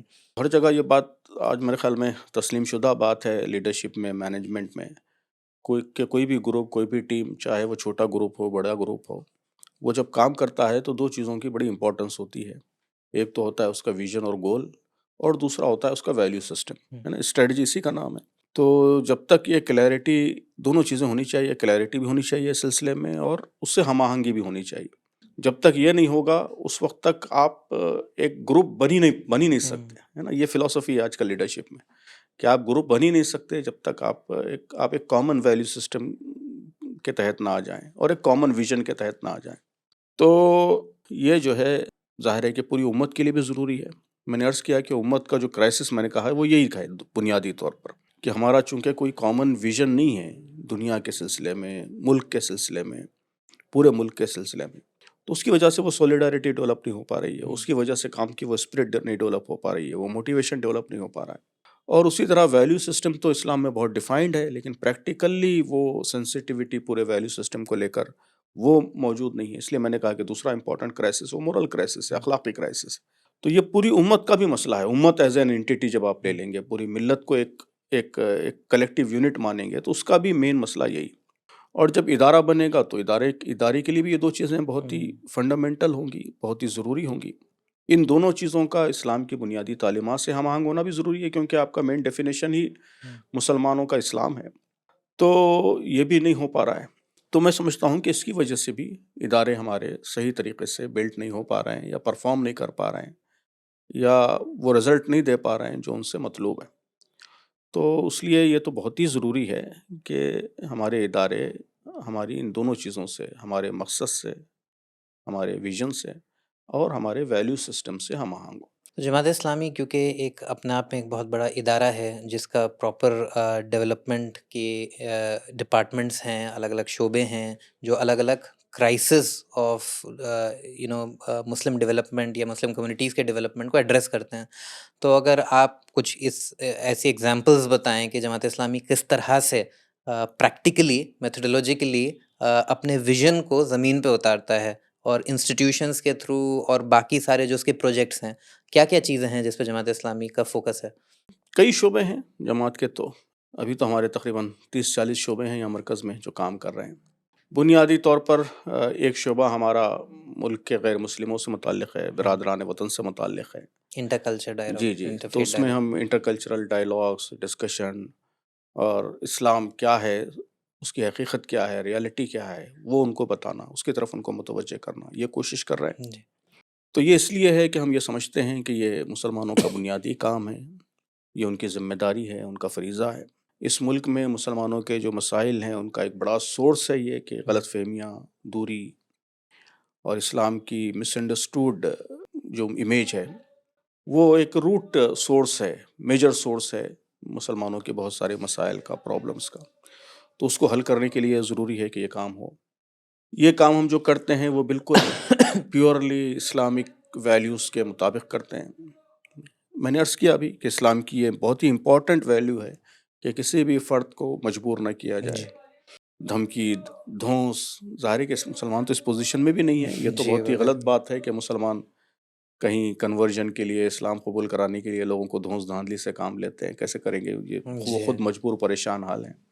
لیکن بہرحال اگر کوئی کرتا بھی ہے تو یہ بالکل اسلام کے ویلیو سسٹم سے ٹکرانے والی بات ہے. اسلام تو اس کی بالکل اجازت نہیں دیتا، یہ اللہ تعالیٰ کی اسکیم میں مداخلت ہے. تو اسلام کی ویلیوز کے مطابق یہ کام ہونا چاہیے، یہ اس کو ہم امپورٹنس دیتے ہیں. مسلمانوں کا ریفارم، یہ ایک ہمارا ڈپارٹمنٹ ہے کہ مسلمانوں کی اصلاح ہو. تو اصلاح کا بھی جو تصور ہے وہ اسلام کے تصور کے مطابق ہونا چاہیے، اسلام کے پورے ویلیو سسٹم کے مطابق ہونا چاہیے. تو یہ بات ہم ہمیشہ کہتے ہیں کہ کچھ تو وہ ویلیوز ہیں جن کے سلسلے میں آلریڈی اویئرنیس پائی جاتی ہے مسلمانوں کے اندر، اور جو بہت ساری ریفارم موومنٹس کا ٹاپک ہے، موضوع ہے. لیکن بہت ساری ویلیوز ہیں جن کے سلسلے میں اویئرنیس بھی کم ہے اور وہ ریفارم موومنٹس کا موضوع نہیں بن پائی ہے. جیسے صفائی ستھرائی ہے، کلینلینس ہے، یہ اسلام کی بہت ہی امپورٹنٹ ویلیو ہے. یعنی شاہ ولی اللہ نے مسلمانوں کے 4 بنیادی اخلاق بتائے، اخلاق اربع. وہ 4 میں سے ایک وہ کہتے ہیں کہ وہ طہارت ہے، پاکی، کلینلینس ہے. تو بنیادی ویلیو ہے، لیکن اس سلسلے میں پریکٹیکل ڈیویشن بھی بہت بڑے پیمانے پر ہے، اور یہ اصلاح کا موضوع بھی بہت کم ہے. تو ہم سمجھتے ہیں کہ یہ ہمارے پورے ویلیو سسٹم کا جو امیجنیشن ہے اسلام کا، اس سے ہم آہنگ بات نہیں ہے کہ آپ اس پہ توجہ نہ دیں. تو اس کو ہم بڑے پیمانے پہ توجہ کا موضوع بنا رہے ہیں. اب یہاں آپ مرکز کی مسجد میں صرف جمعہ کے خطبے سنیں گے ترتیب سے تو آپ کو اندازہ ہوگا کہ بہت سے نیگلیکٹڈ ایشوز کو ہم ایشو بناتے ہیں، اور اس پر مسلمانوں میں بیداری لانے کی بھی کوشش کرتے ہیں، ان کی اصلاح کی بھی کوشش کرتے ہیں. مسلمان ٹرافک کے قوانین کی پابندی کریں، دوسروں کو تکلیف نہ دیں، پڑوسیوں کو تکلیف نہ دیں، مختلف معاملات میں کمپلائنس سے کام لیں، لڑکیوں کو وراثت میں حصہ دیں، انہیریٹنس میں حصہ دیں. شریعت کے مطابق انہیریٹنس کی تقسیم، وہ لڑکیوں کو بھی حصہ ملے ان کا. عورتوں کے جو حقوق اسلام نے دیے ہیں، کلیئرلی ڈیفائن کیے ہیں، اگر مسلم سوسائٹی میں نہیں ہے تو اس پہ کام کیا جائے، اس کو ریوائیو کرنے پہ کام کیا جائے. آربیٹری طلاق، 3 طلاق، اچانک طلاق، یہ سب غلط پریکٹسز اگر کئی ہیں کسی درجے میں، حلالہ فلاں، تو اس کے خلاف اویئرنیس پیدا کی جائے، لوگوں کو بتایا جائے کہ یہ غلط ہے، یہ اسلام اس کی اجازت نہیں دیتا. تو پورا جو اسلام کا ویلیو سسٹم ہے، اسلام کی ساری اخلاقیات ہیں، وہ پورے توازن کے ساتھ اس کا احیاء ہو. صرف چند اخلاق نہیں بلکہ پورے اخلاق. جتنے ایجوکیشنل انسٹیٹیوشنس ہیں جو جماعت کے لوگ قائم کرتے ہیں، تو اس میں اس بات کی کوشش ہوتی ہے کہ وہاں تعلیم بھی دی جائے، اس کے ساتھ ساتھ بچوں کے کیریکٹر کو ڈیولپ کرنے کی کوشش کی جائے، ان کے اخلاق کو ڈیولپ کرنے کی کوشش کی جائے، ان کے اندر سینس آف رسپانسبلٹی پیدا کرنے کی کوشش کی جائے. جو ہاسپٹلس ہیں اس میں دونوں چیزیں ہیں، ایک تو ویلفیئر کا کنسپٹ ہے کہ زیادہ سے زیادہ ویلفیئر ہو، لوگوں کو، غریب لوگوں کا بھی علاج ہو، کم سے کم خرچ میں علاج ہو، کسی قسم کی مال پریکٹس نہ ہو جو عام طور پہ پوری میڈیکل انڈسٹری میں اس وقت نارم بن چکی ہے. تو اس پر بھی توجہ دی جاتی ہے. اس کے علاوہ ہولسٹک ٹریٹمنٹ کہ ہر لحاظ سے اسپریچول، ایموشنل اور ایکولوجیکل، یہ سارے ٹریٹمنٹ کے میتھڈس ہیں، ان سارے طریقوں سے پیشنٹ کا ٹریٹمنٹ ہو، یہ ساری کوششیں کی جاتی ہیں. تو جتنے ادارے ہیں ان اداروں میں ہر ادارے کا ایک کلیئر ویژن بھی ہوتا ہے کہ وہ کیا کرنا چاہتا ہے، اور اس کے ساتھ ساتھ اس بات کی کوشش کی جاتی ہے کہ وہ ہماری قدروں سے، ہماری فلسفی سے، اسلام کی فلسفی سے ہم آہنگ ہو کر کام کرے، اور اس کا ماڈل ایک پیش کرے دنیا کے سامنے. میرے خیال میں سب سے کلیئر اگزامپل ہمارے فائنینشیل انسٹیٹیوشنس کی ہے کہ مائکرو فائنانس کے اور مختلف فائنینشیل انسٹیٹیوشنس ہمارے بہت سے ارکان نے قائم کیے ہیں، ملک بھر میں کام کر رہے ہیں. تو اسلام کی جو فلسفی ہے وہ انٹرسٹ فری اکنامی کا کنسپٹ ہے اسلام کے پاس، ایکویٹی شیئرنگ کے بیس پہ فائنانسنگ ہو. تو یہ سارے ادارے اسی اصول کی بنیاد پر کام کرتے ہیں. انہوں نے ایک ماڈل لے کے آیا ہے لوگوں کے سامنے، ملک کے سامنے، کہ یہ پاسبل ہے، اور اس کے فائدے کتنے ہیں یہ بھی لوگوں کو معلوم ہو رہے ہیں. اب بڑی تعداد میں ہر جگہ ہمارے غیر مسلم بھائی، ہندو بھائی، دیگر مذہب کے ماننے والے بھائی، وہ بھی اس سے جڑے ہوئے ہیں، اس کے ممبرس ہیں، اور وہ بھی محسوس کر رہے ہیں کہ یہ بہت فائدہ مند چیز ہے اور اس سے بہت سارے ایکسپلائٹیشن سے بچا جا سکتا ہے. اس وجہ سے مائکرو فائنانسنگ میں، اسلامک مائکرو فائنانسنگ میں ڈفرینس یہ ہے کہ بھئی آپ نارمل فائنانس میں بینک سے لون لے سکتے ہیں، آپ نے لون لے لیا، لیکن اب آپ پوری ذمہ داری جس چیز میں بھی آپ اس کو انویسٹمنٹ کو لگا رہے ہیں، اس کے سکسیس کی، فیلئر کی ذمہ داری سارے انڈیویجول پہ آ جاتی ہے، اور بینک کو وہ جو انٹرسٹ ہے 10%, 12%, 25%, 30%, وہ اس کو ملے گا ہی ملے گا، چاہے جی وہ اینڈ آف دا ڈے کیسے بھی ہو. اس کے کمپیریزن میں جو اسلامک جو یہ ہے سسٹم ہے آف بینکنگ یا پھر فائنانس کا، اس میں یہ ہے کہ بھائی جو انسٹیٹیوشن ہے بینکنگ کا وہ اپنے آپ ایکویٹی پارٹنر بن جائے گا جی جی اور وہ رسک کو شیئر کرے گا. تو صحیح. اس کی وجہ سے جو بینکنگ پریکٹسز میں ہوتا ہے کہ بھائی وہ پیسے دھڑا دھڑ دیتے چلے جاتے ہیں یہ دیکھے بغیر کہ بھائی اس کا امپیکٹ ہے نہیں، سروائیول ہے یا نہیں. تو یہاں پہ یہ جو شیئرنگ آف رسک ہے اس کی وجہ سے لوگوں کی یہ زیادہ امپورٹنٹ ہو جاتا ہے کہ بھئی پروجیکٹ سسٹینیبل ہوں، اورینٹڈ ہو اس طرح سے کہ بھئی اس کا فائدہ ہو مارکیٹ میں لوگوں کو. تو اس طریقے سے پورا کا پورا ایک ڈفرینٹ نظام نکل کر جی آتا ہے. تو یہ تو جماعت ایز اے انڈیویجول انسٹیٹیوشن کا کنٹریبیوشن ہے، بٹ جماعت ساتھ میں کیونکہ آپ نے بولا سول سوسائٹی کے ساتھ بھی اور گورنمنٹ پالیسیز میں بھی، کیونکہ ہم لوگ کہیں نہ کہیں ایک ملک میں رہتے ہیں، ہمارا انگیجمنٹ ہے. تو جماعت کی کیا ایسی پالیسیز ہیں جو گورنمنٹ کے تھرو یا پھر انگیجمنٹ یا پھر سول سوسائٹی کے تھرو انگیجمنٹ کر کے اسپیشلی جو اینٹی مسلم سینٹیمنٹ ہے یا اس کے فیور میں مسلمانوں کے فیور میں جو نیریٹو بلڈ ہونا چاہیے اس میں کچھ کنٹریبیوشن ہے یا نہیں؟ اب اس میں کئی چیزیں ہیں. پہلی چیز تو یہی ہے، یعنی یہ سارے کام ایسا نہیں ہے کہ صرف مسلمانوں کے لیے کیے جا رہے جی ہیں، جی ہے نا. جی. یہ تو ہماری، میں بار بار یہ بات کہہ رہا ہوں کہ ہماری سوچ کا، آئیڈیالوجی کا بہت ہی امپورٹنٹ پرنسپل ہے کہ جو بھی ہمارا پیغام ہے وہ سارے انسانوں کے لیے جی ہے نا. ہم سارے انسانوں کے فائدے کی بات کرتے ہیں، ہندو، مسلم، سکھ، عیسائی، سب اللہ کے بندے ہیں، سب ایک ہی کریٹر کے پیدا کیے ہوئے ہیں، ایک ہی آدم حوا کی اولاد ہیں، سب آپس میں بھائی بھائی ہیں. تو اس لحاظ سے سب کی بھلائی ہونی چاہیے، سب کا فائدہ ہونا چاہیے. تو جو بھی ہم پالیسی انٹروینشن کرتے ہیں، سجیسٹ کرتے ہیں، تو وہ سب کے کلیان کے لیے، سب کی بھلائی کے لیے ہوتا ہے. مسلمان بھی ایک امپورٹنٹ ایلیمنٹ ہے. اگر مسلمانوں پہ ظلم ہو رہا ہے تو اس کے خلاف بھی آواز بلند کریں گے، اور کسی اور پر ہو رہا ہے تو اس کے خلاف بھی آواز بلند کریں گے. تو ان حالات کو بہتر بنانے کے لیے، ملک کے ڈائریکشن کو صحیح سمت دینے کے لیے کئی محاذوں پہ ہم کام کر رہے ہیں. اس وقت میں سمجھتا ہوں کہ 2 محاذ بڑے امپورٹنٹ ہیں. ایک تو یہی کمیونل فضا ملک کی بہتر ہو، اس کے لیے کافی کوششیں ہو رہی ہیں، اور بہت سارے فورمز جماعت کے ارکان نے انیشیٹ کیے ہیں.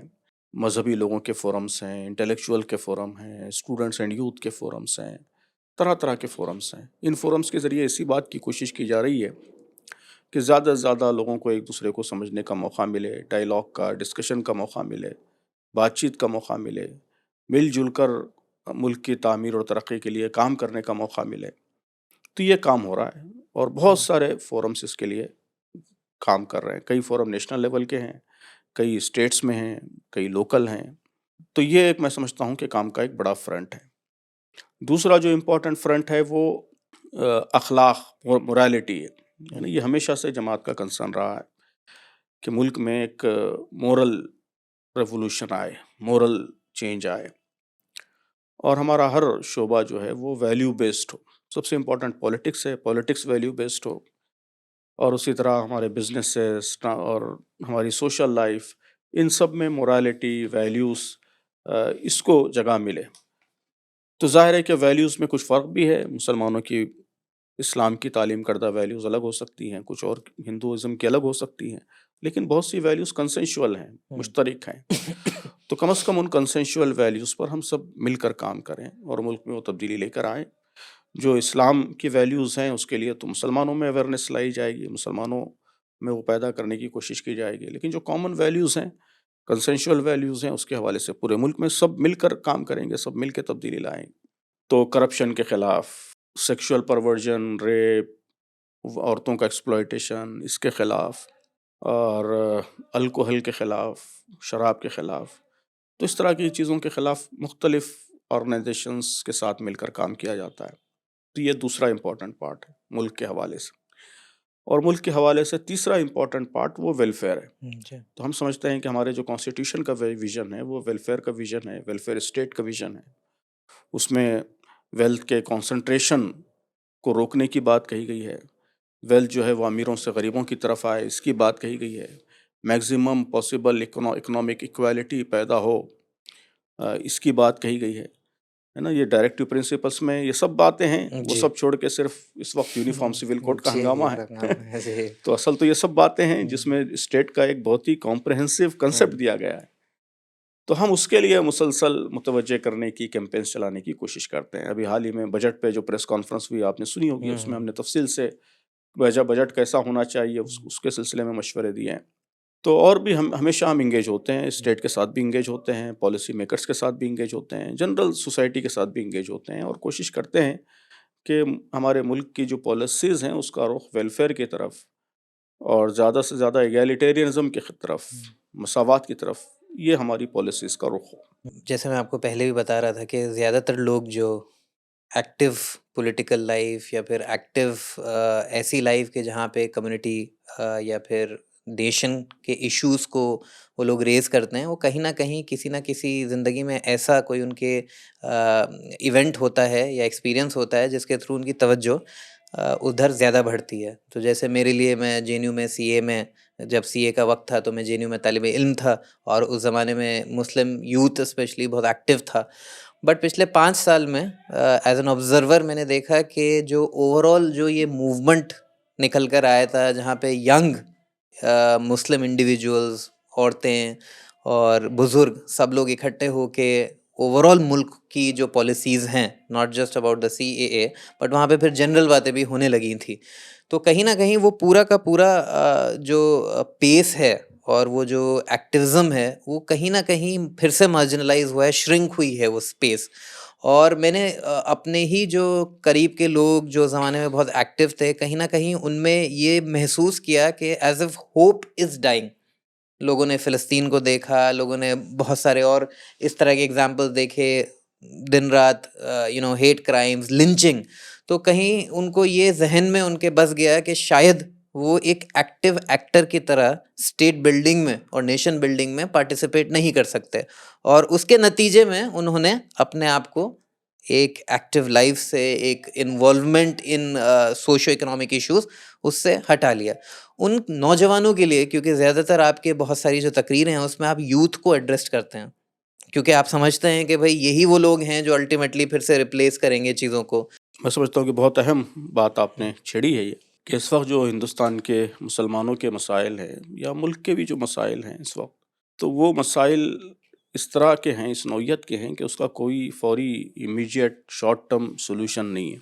یعنی ایسا نہیں ہو سکتا کہ آپ بٹن دبائیں اور مسائل حل ہو جائیں، سولو ہو جائیں، ہے نا. جو اس وقت مسائل ہیں، کمیونزم کا مسئلہ ہے، ریسزم کا مسئلہ ہے، اکنامک ڈیوائڈ کا مسئلہ ہے، کرپشن کا مسئلہ ہے، وغیرہ وغیرہ، جتنے بڑے بڑے مسائل ملک کے ہو سکتے ہیں، یہ مسائل جو ہے وہ لمبی غفلت کے پیداوار ہیں، ہے نا. ایک طرف لمبی غفلت ہے اور دوسری طرف بہت ساری ایول فورسز، ان کی لمبی کوشش، لمبی جدوجہد کا نتیجہ ہے.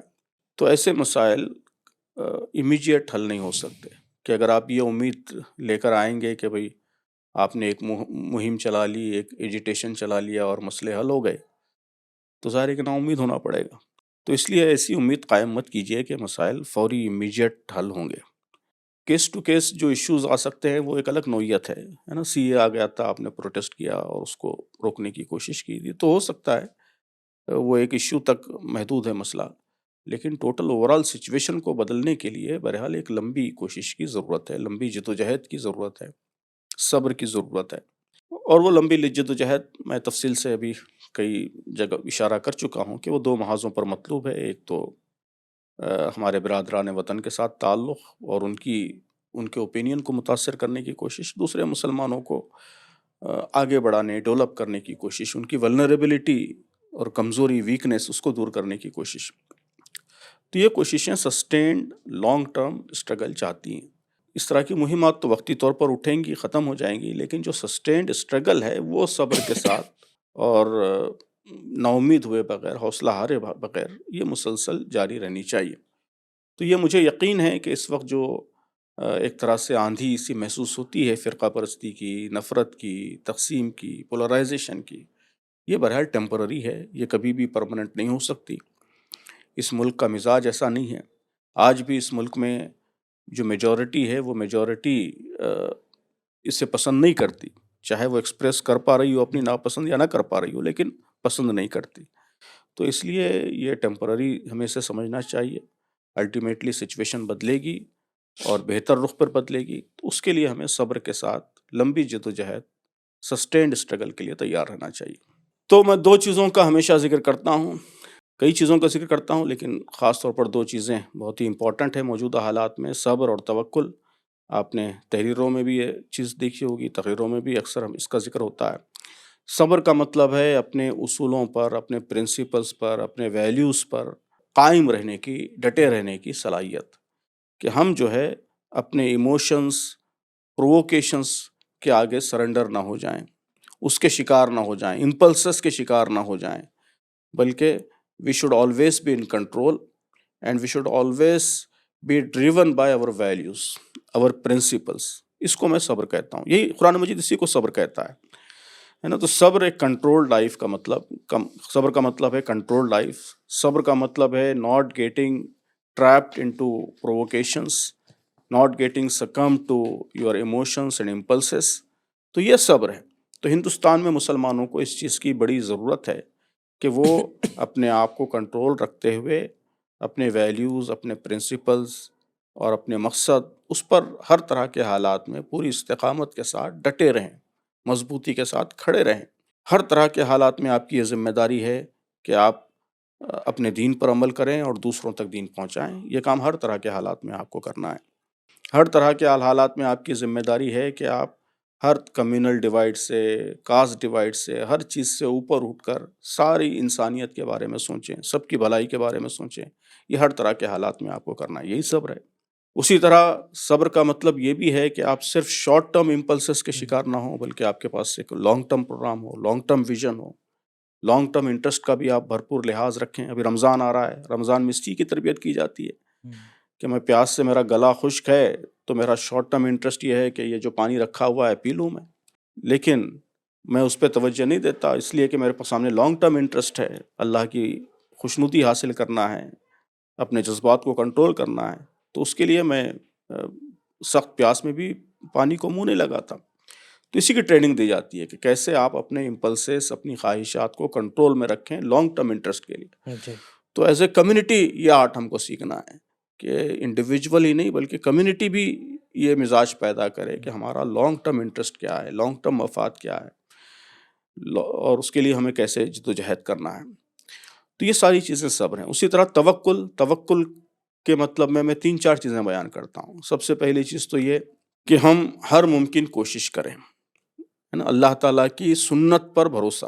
اللہ تعالیٰ کی سنت یہی ہے کہ اللہ تبارک و تعالیٰ اس دنیا کے جو معاملات ہیں اس کا فیصلہ اسباب کی بنیاد پر کرتا ہے نا۔ اگر آپ صحیح طریقے سے کام نہیں کریں گے تو صحیح رزلٹ آپ کو نہیں ملے گا۔ آپ محنت نہیں کریں گے، آپ کامیاب نہیں ہو سکتے۔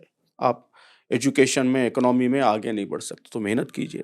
آپ کی کلیکٹیو اسٹرگل اگر صرف وقتی فیصلوں کی بنیاد پر چل رہی ہے، آپ سکسیس نہیں ہو سکتے۔ آپ ریسرچ کیجیے، تھنک ٹینک بنائیے، ریسرچ انپٹ حاصل کیجیے، اس کے بنیاد پر فیصلے کیجیے۔ تو اس طرح کے جتنے اسباب ہو سکتے ہیں وہ سارے اسباب کو آپٹیمم لیول پر اختیار کرنا، یہ توکل کا ایک اہم سبق ہے، ایک اہم پارٹ ہے۔ دوسرا پارٹ یہ ہے کہ جو کچھ آپ کے بس میں ہے وہ کام کرنا ہے نا، بلیم فریم میں نہیں بلکہ آؤٹ کم فریم میں رہنا۔ آج سچویشن یہ ہے کہ میں ہمیشہ یہ بات کہتا ہوں کہ اگر آپ نوجوانوں سے ملیے تو وہ بوڑھوں کی شکایت کریں گے، بوڑھوں سے ملیے وہ نوجوانوں کی شکایت کریں گے۔ کلچر ہے جی، یہ جماعت نے نہیں کرا، انہوں نے یہ نہیں کرا جی۔ آپ علماء سے ملیے تو وہ کہیں گے کہ یہ سب جو ماڈرن لوگ ہیں یہ سارے پرابلم کی جڑ ہیں۔ ان کے پاس جا کے بیٹھیے، وہ کہیں گے سب مولوی اصل بیماری ہے۔ تو یہ بلیم فریم ہے۔ بلیم فریم یہ توکل کے خلاف ہے، اس لیے کہ توکل کا مطلب یہ ہے کہ جو کچھ آپ کے بس میں وہ آپ کیجئے اور پھر اللہ پہ بھروسہ رکھیے۔ تو جو آپ کر سکتے ہیں وہ کرنا، یہ توکل۔ اور چوتھی چیز میں کہتا ہوں کہ سرکل آف کنسرن نہیں بلکہ circle of influence. Circle of concern یہ ہے کہ جو صرف آپ کا کنسرن ہے اس پہ آپ بات کریں کہ جماعتوں کو یہ کرنا چاہیے، حکومت کو یہ کرنا چاہیے، فلاں کو یہ کرنا چاہیے، فلاں کو یہ کرنا چاہیے۔ یہ صرف سرکل آف کنسرن ہے جس میں آپ صرف بات کر سکتے ہیں۔ جی، سرکل آف انفلوئنس جہاں آپ انفلوئنس کر سکتے ہیں، جہاں آپ خود کام کر سکتے ہیں، تو پہلے نمبر پر ہماری توجہ کا مستحق سرکل آف انفلوئنس بننا چاہیے۔ یہی توکل ہے کہ جو آپ کر سکتے ہیں وہ کیجیے، پھر اس کے بعد اللہ پہ بھروسہ کیجیے۔ تو یہ جو توکل کا فلسفہ، اس کے بعد یہ سب کرنے کے بعد اللہ پر بھروسہ رکھنا اور یہ امید رکھنا کہ جو اللہ کرے گا وہ اچھا کرے گا، حالات سے مایوس نہیں ہونا، پریشان نہیں ہونا، یہ توکل ہے۔ کہ ایموشنلی آپ کبھی ڈسٹرب نہیں ہوتے اگر آپ کے اندر توکل ہے. آپ محنت سے کبھی نہیں رکیں گے، مسلسل کام کرتے رہیں گے، لیکن ایموشنلی آپ ڈیسٹیبلائز نہیں ہوں گے، ڈسٹرب نہیں ہوں گے. ہمیشہ امید باقی رہے گی، ہمیشہ آپ کے حوصلے باقی رہیں گے. تو یہ جو 4 کیریکٹرس ہیں توکل کے، یہ میں سمجھتا ہوں کہ اس وقت آج ہندوستان کے مسلمانوں کو بہت زیادہ اس کی ضرورت ہے، نوجوانوں کو اس کی بہت زیادہ ضرورت ہے. تو صبر اور توکل یہ دونوں ملا کے جو مزاج بناتے ہیں، وہ مزاج ہماری پوری امت کا اجتماعی مزاج بننا چاہیے، کلیکٹیو ٹیمپرامنٹ بننا چاہیے. کیونکہ جب ہم لوگ میڈیا چینلز کھولتے ہیں اور اکثر جو میڈیا چینلز میں نیریٹو چلتا ہے بھائی لینڈ جہاد ہے، لو جہاد ہے، پاپولیشن جہاد ہے، وقف جہاد ہے، میڈیا جہاد ہے، اکنامک جہاد ہے، مطلب کوئی نہ کوئی ٹرمینالوجی روز ڈیلی انوینٹ کی جاتی ہے اور اس کو جہاد سے جوڑ دیا جاتا ہے. جی لیکن جہاد جب ہم مسلمان ایز اے پریکٹیشنر اس لفظ کو اور اس کی گہرائی کو سمجھنے کی کوشش کرتے ہیں تو ہمیں اس کی پوری جو ان ڈیپتھ جو پورا اس کا امیجنیشن ہے، جہاد کا ایک پورا ایک اپنا ایک پیراڈائم ہے اور اس کا ایک اپنا ایک میننگ ہے جو اسلامک جسے کہتے ہیں ورلڈ ویو کے ود ان لوکیٹ ہوتا ہے. اور اس پہ آپ نے کافی کچھ کہا ہے، تو اب اس کو بہت ضرورت ہے کہ مسلمان، کیونکہ اپنے برادران وطن کی جب بات ہو رہی ہے کہ یہ جہاد کا جو ورڈ ہے اور اس کی جو پوری انڈرسٹینڈنگ ہے اس کو سامنے رکھیں. تو آپ اس کو کس طرح سے دیکھتے ہیں، اس ورڈ کو لوگوں کو کس طرح، یا اس پورے پروسیس کو ہمیں کس طرح سمجھانا چاہیے؟ بہرحال یہ بتانے چاہیے، سمجھانا چاہیے کہ جہاد جو ہے یہ کوئی ایسی چیز نہیں ہے جو اس صدی میں انوینٹ ہوئی ہو یا کوئی نیا کنسپٹ ہو. یہ بالکل قرآن مجید میں موجود ہے، قرآن میں اس کا حکم دیا گیا ہے، مسلمانوں کی ذمہ داری قرار دی گئی ہے، اور ہر طرح کے حالات میں یہ ذمہ داری ہے مسلمانوں کی. اور حالات کے لحاظ سے اس کے الگ الگ مینیفیسٹیشنس ہیں، الگ الگ طریقے سے جہاد ہوتا ہے. جہاد کا اصل مطلب جو ہے وہ اسٹرگل ہے، جد و جہد ہے، محنت ہے، اسٹرگل انگریزی میں آپ کہہ سکتے ہیں. تو ایول کے خلاف، برائی کے خلاف اور اچھائی کو اسٹیبلش کرنے کے لیے، اچھائی کو عام کرنے کے لیے جو کوشش بھی آپ کرتے ہیں اسے قرآن جہاد کہتا ہے. تو آپ اچھائی کو عام کرنے کے لیے لوگوں کو کنوینس کرنے کی کوشش کرتے ہیں، یہ بھی جہاد ہے. آپ کتاب لکھتے ہیں، یہ بھی جہاد ہے. آپ اسپیچ کرتے ہیں، یہ بھی جہاد ہے. آپ غریبوں کی مدد کرتے ہیں، ان کے مسائل حل کرتے ہیں، یہ بھی جہاد ہے. انوائرمنٹ کو پروٹیکٹ کرنے کی کوشش کرتے ہیں، ایکولوجی کو پروٹیکٹ کرنے کی کوشش کرتے ہیں، یہ بھی جہاد ہے. اور دنیا کے تمام مذاہب نے، تمام ملکوں کے کانسٹیٹیوشنز نے، سارے انٹرنیشنل لاز نے یہ بعض حالات میں جنگ کی بھی اجازت دی ہے. تو بعض صورتوں میں جہاں ریلیونٹ ہوگا وہاں جنگ یا وار، اس کو بھی جہاد قرار دیا گیا ہے. لیکن یہ سب الگ الگ کنٹیسٹ میں الگ الگ طریقے سے جہاد ظہور پذیر ہوتا ہے. بنیادی معنی یہ اللہ کی راہ میں اسٹرگل کے ہیں، صرف وار نہیں ہے. وار بھی ہے اس میں شامل جہاں ضرورت ہو، لیکن صرف وار نہیں ہے، بلکہ اللہ کی راہ میں اور نیکی کے لیے، ایول کو ختم کرنے کے لیے، برائی کو کمزور کرنے کے لیے جو بھی اسٹرگل کی چاہے وہ جاتی ہے وہ خود کے جہاد. ساتھ ہو. جی جی چاہے وہ خود ہاں، کے ساتھ. جہاد بن نفس بھی ہے جی، جی. کہ اپنی برائی کے خلاف جہاد کرنا، اپنی برائی کو کنٹرول کرنے کی کوشش کرنا، اس کو بھی جہاد کہا گیا ہے. تو یہ بات سمجھانے کی کوشش کرنی چاہیے، لوگوں کو بتانا چاہیے کہ یہ جو ہے صرف وار کے معنوں میں نہیں ہے، اور اس کے آداب بھی بتائے گئے ہیں تفصیل سے. یہ ظلم کے معنی میں تو بالکل نہیں ہے، بلکہ ظلم ختم کرنے کے لیے ہے. کسی کے بھی خلاف ظلم یہ اسلام کے تصور کے، جہاد کے تصور کے خلاف. قرآن مجید میں بڑی وضاحت کے ساتھ یہ حکم دیا گیا ہے کہ کسی بھی گروہ کی دشمنی بھی تم کو اتنا پرووک نہ کرے کہ تم جسٹس سے ہٹ جاؤ، تم اس کے خلاف کوئی ایسا کام کرو جو جسٹس کے خلاف. دشمنوں کے خلاف بھی ایسے کام کرنے سے منع کیا گیا ہے جو ظلم کی تعریف میں آتے ہیں، جو انجسٹس کی تعریف میں آتے ہیں. تو اس لیے کسی بھی قسم کا انجسٹس ہو، چاہے وہ اکنامک انجسٹس ہو، سوشل انجسٹس ہو یا پولیٹیکل انجسٹس ہو، وہ جہاد کا نہ آبجیکٹو ہو سکتا ہے، نہ اگر کوئی ایسے کام کے لیے جہاد کا لفظ استعمال کر رہا ہے تو وہ درست ہو سکتا ہے. تو جہاد یہ پیورلی ویلیو بیسڈ ہے، کچھ قدروں کا پابند ہے، اور الگ الگ میدانوں میں اسٹرگل کا نام. تو بہت بہت شکریہ امیر جماعت اسلامی ہند صاحب، آپ نے ہمارے پوڈ کاسٹ میں آ کے اسپیشلی مجھے بہت کلیریفیکیشنز دیں کہ اسلام میں اسپیشلی شروع میں جب ہم نے ماڈرنٹی ورسز اسلام کی جو پوری ڈبیٹ ہے کہ اسلام بنیادی پرنسپلز دیتا ہے اور اس سے آپ پورے ورلڈ سسٹمز ڈیولپ کر سکتے ہیں، ایسا ہسٹوریکلی ہوا بھی ہے۔ اور آج کے دور میں بھی جب میں یہ دیکھتا ہوں کہ جماعت اسلامی ہند اور باقی ساری جو آرگنائزیشنز ہیں وہ اس اسٹیٹ کے کانسیپٹ کے ودن اور ڈیموکریسی کے ودن فنکشن کرتے ہوئے وہ اس طرح کے ادارے قائم کر رہے ہیں جو کہیں نہ کہیں کمیونٹی کو فائدہ پہنچا رہے ہیں، ایڈوکیسی بھی کر رہے ہیں گورنمنٹ کے ساتھ بھی، نان گورنمنٹ ایکٹرز کے ساتھ بھی، تو یہ اسلام کی وہ شکل ہے کہ جو ایکشن اورینٹڈ ہے، جو رزلٹ اورینٹڈ ہے، کہ بھئی ہم ایک طریقے کا moral paradigm, moral world view establish کرنا چاہتے ہیں جس سے صرف مسلمانوں کا فائدہ نہ ہو، کیونکہ الحمدللہ رب العالمین یہ دین کے جو بینیفیشریز ہیں وہ سب لوگ ہیں، مسلمان اس کے ایجنٹ ہو سکتا ہے۔ تو ہو سکتا ہے کہ آپ جو سٹرگل کر رہے ہوں آپ کو لگے کہ بھئی آپ کو امیجیٹ اس کا فائدہ ہونا چاہیے، لیکن اسلام جب بھی اپنے سٹرگل کو سکسیسفلی مینیفیسٹ کرے گا یا لمیٹڈ طور پہ بھی جب مینیفیسٹیشن ہو، اس کا جو فائدہ ہوتا ہے وہ سب کو ہوتا ہے۔ تو یہ جز ہے جو میں آپ کی پوری کنورزیشن سے ایکسٹریکٹ کر پایا۔ انسٹیٹیوشنز میں جب تک پرنسپلز ٹرانسلیٹ نہیں ہوں گے وہ ایکشنیبل نہیں بنیں گے، اور جب تک وہ ایکشنیبل نہیں بنیں گے تب تک ان کا رزلٹ نہیں آئے گا۔ تو بہت بہت شکریہ، اور میں امید کرتا ہوں کہ ہم لوگوں نے بھی ناؤس کی جب شروعات کری یہ سوچ کے کی تھی کہ کرٹیک اپنی جگہ ہے، کرٹیسزم الگ ہے، تو کرٹیک تو ہم لوگ سب لوگ ایک ایز اے ہیومن بینگ کرتے ہیں، بٹ ایکشن کے فارم میں آپ کیا کنٹریبیوٹ کر سکتے ہیں، وہ جب تک ہم لوگ انسٹیٹیوشنلائزیشن آف ایکشن نہیں کریں گے تب تک شاید رزلٹ پاسبل نہیں ہے۔ تو بہت بہت شکریہ، اور میری کوشش رہے گی کہ بار بار آپ کو دعوت دیتے رہیں اور اس طرح کے جو ٹاپکس ہیں وہ آپ سے ڈسکس کرتے رہیں۔ جزاک اللہ خیر۔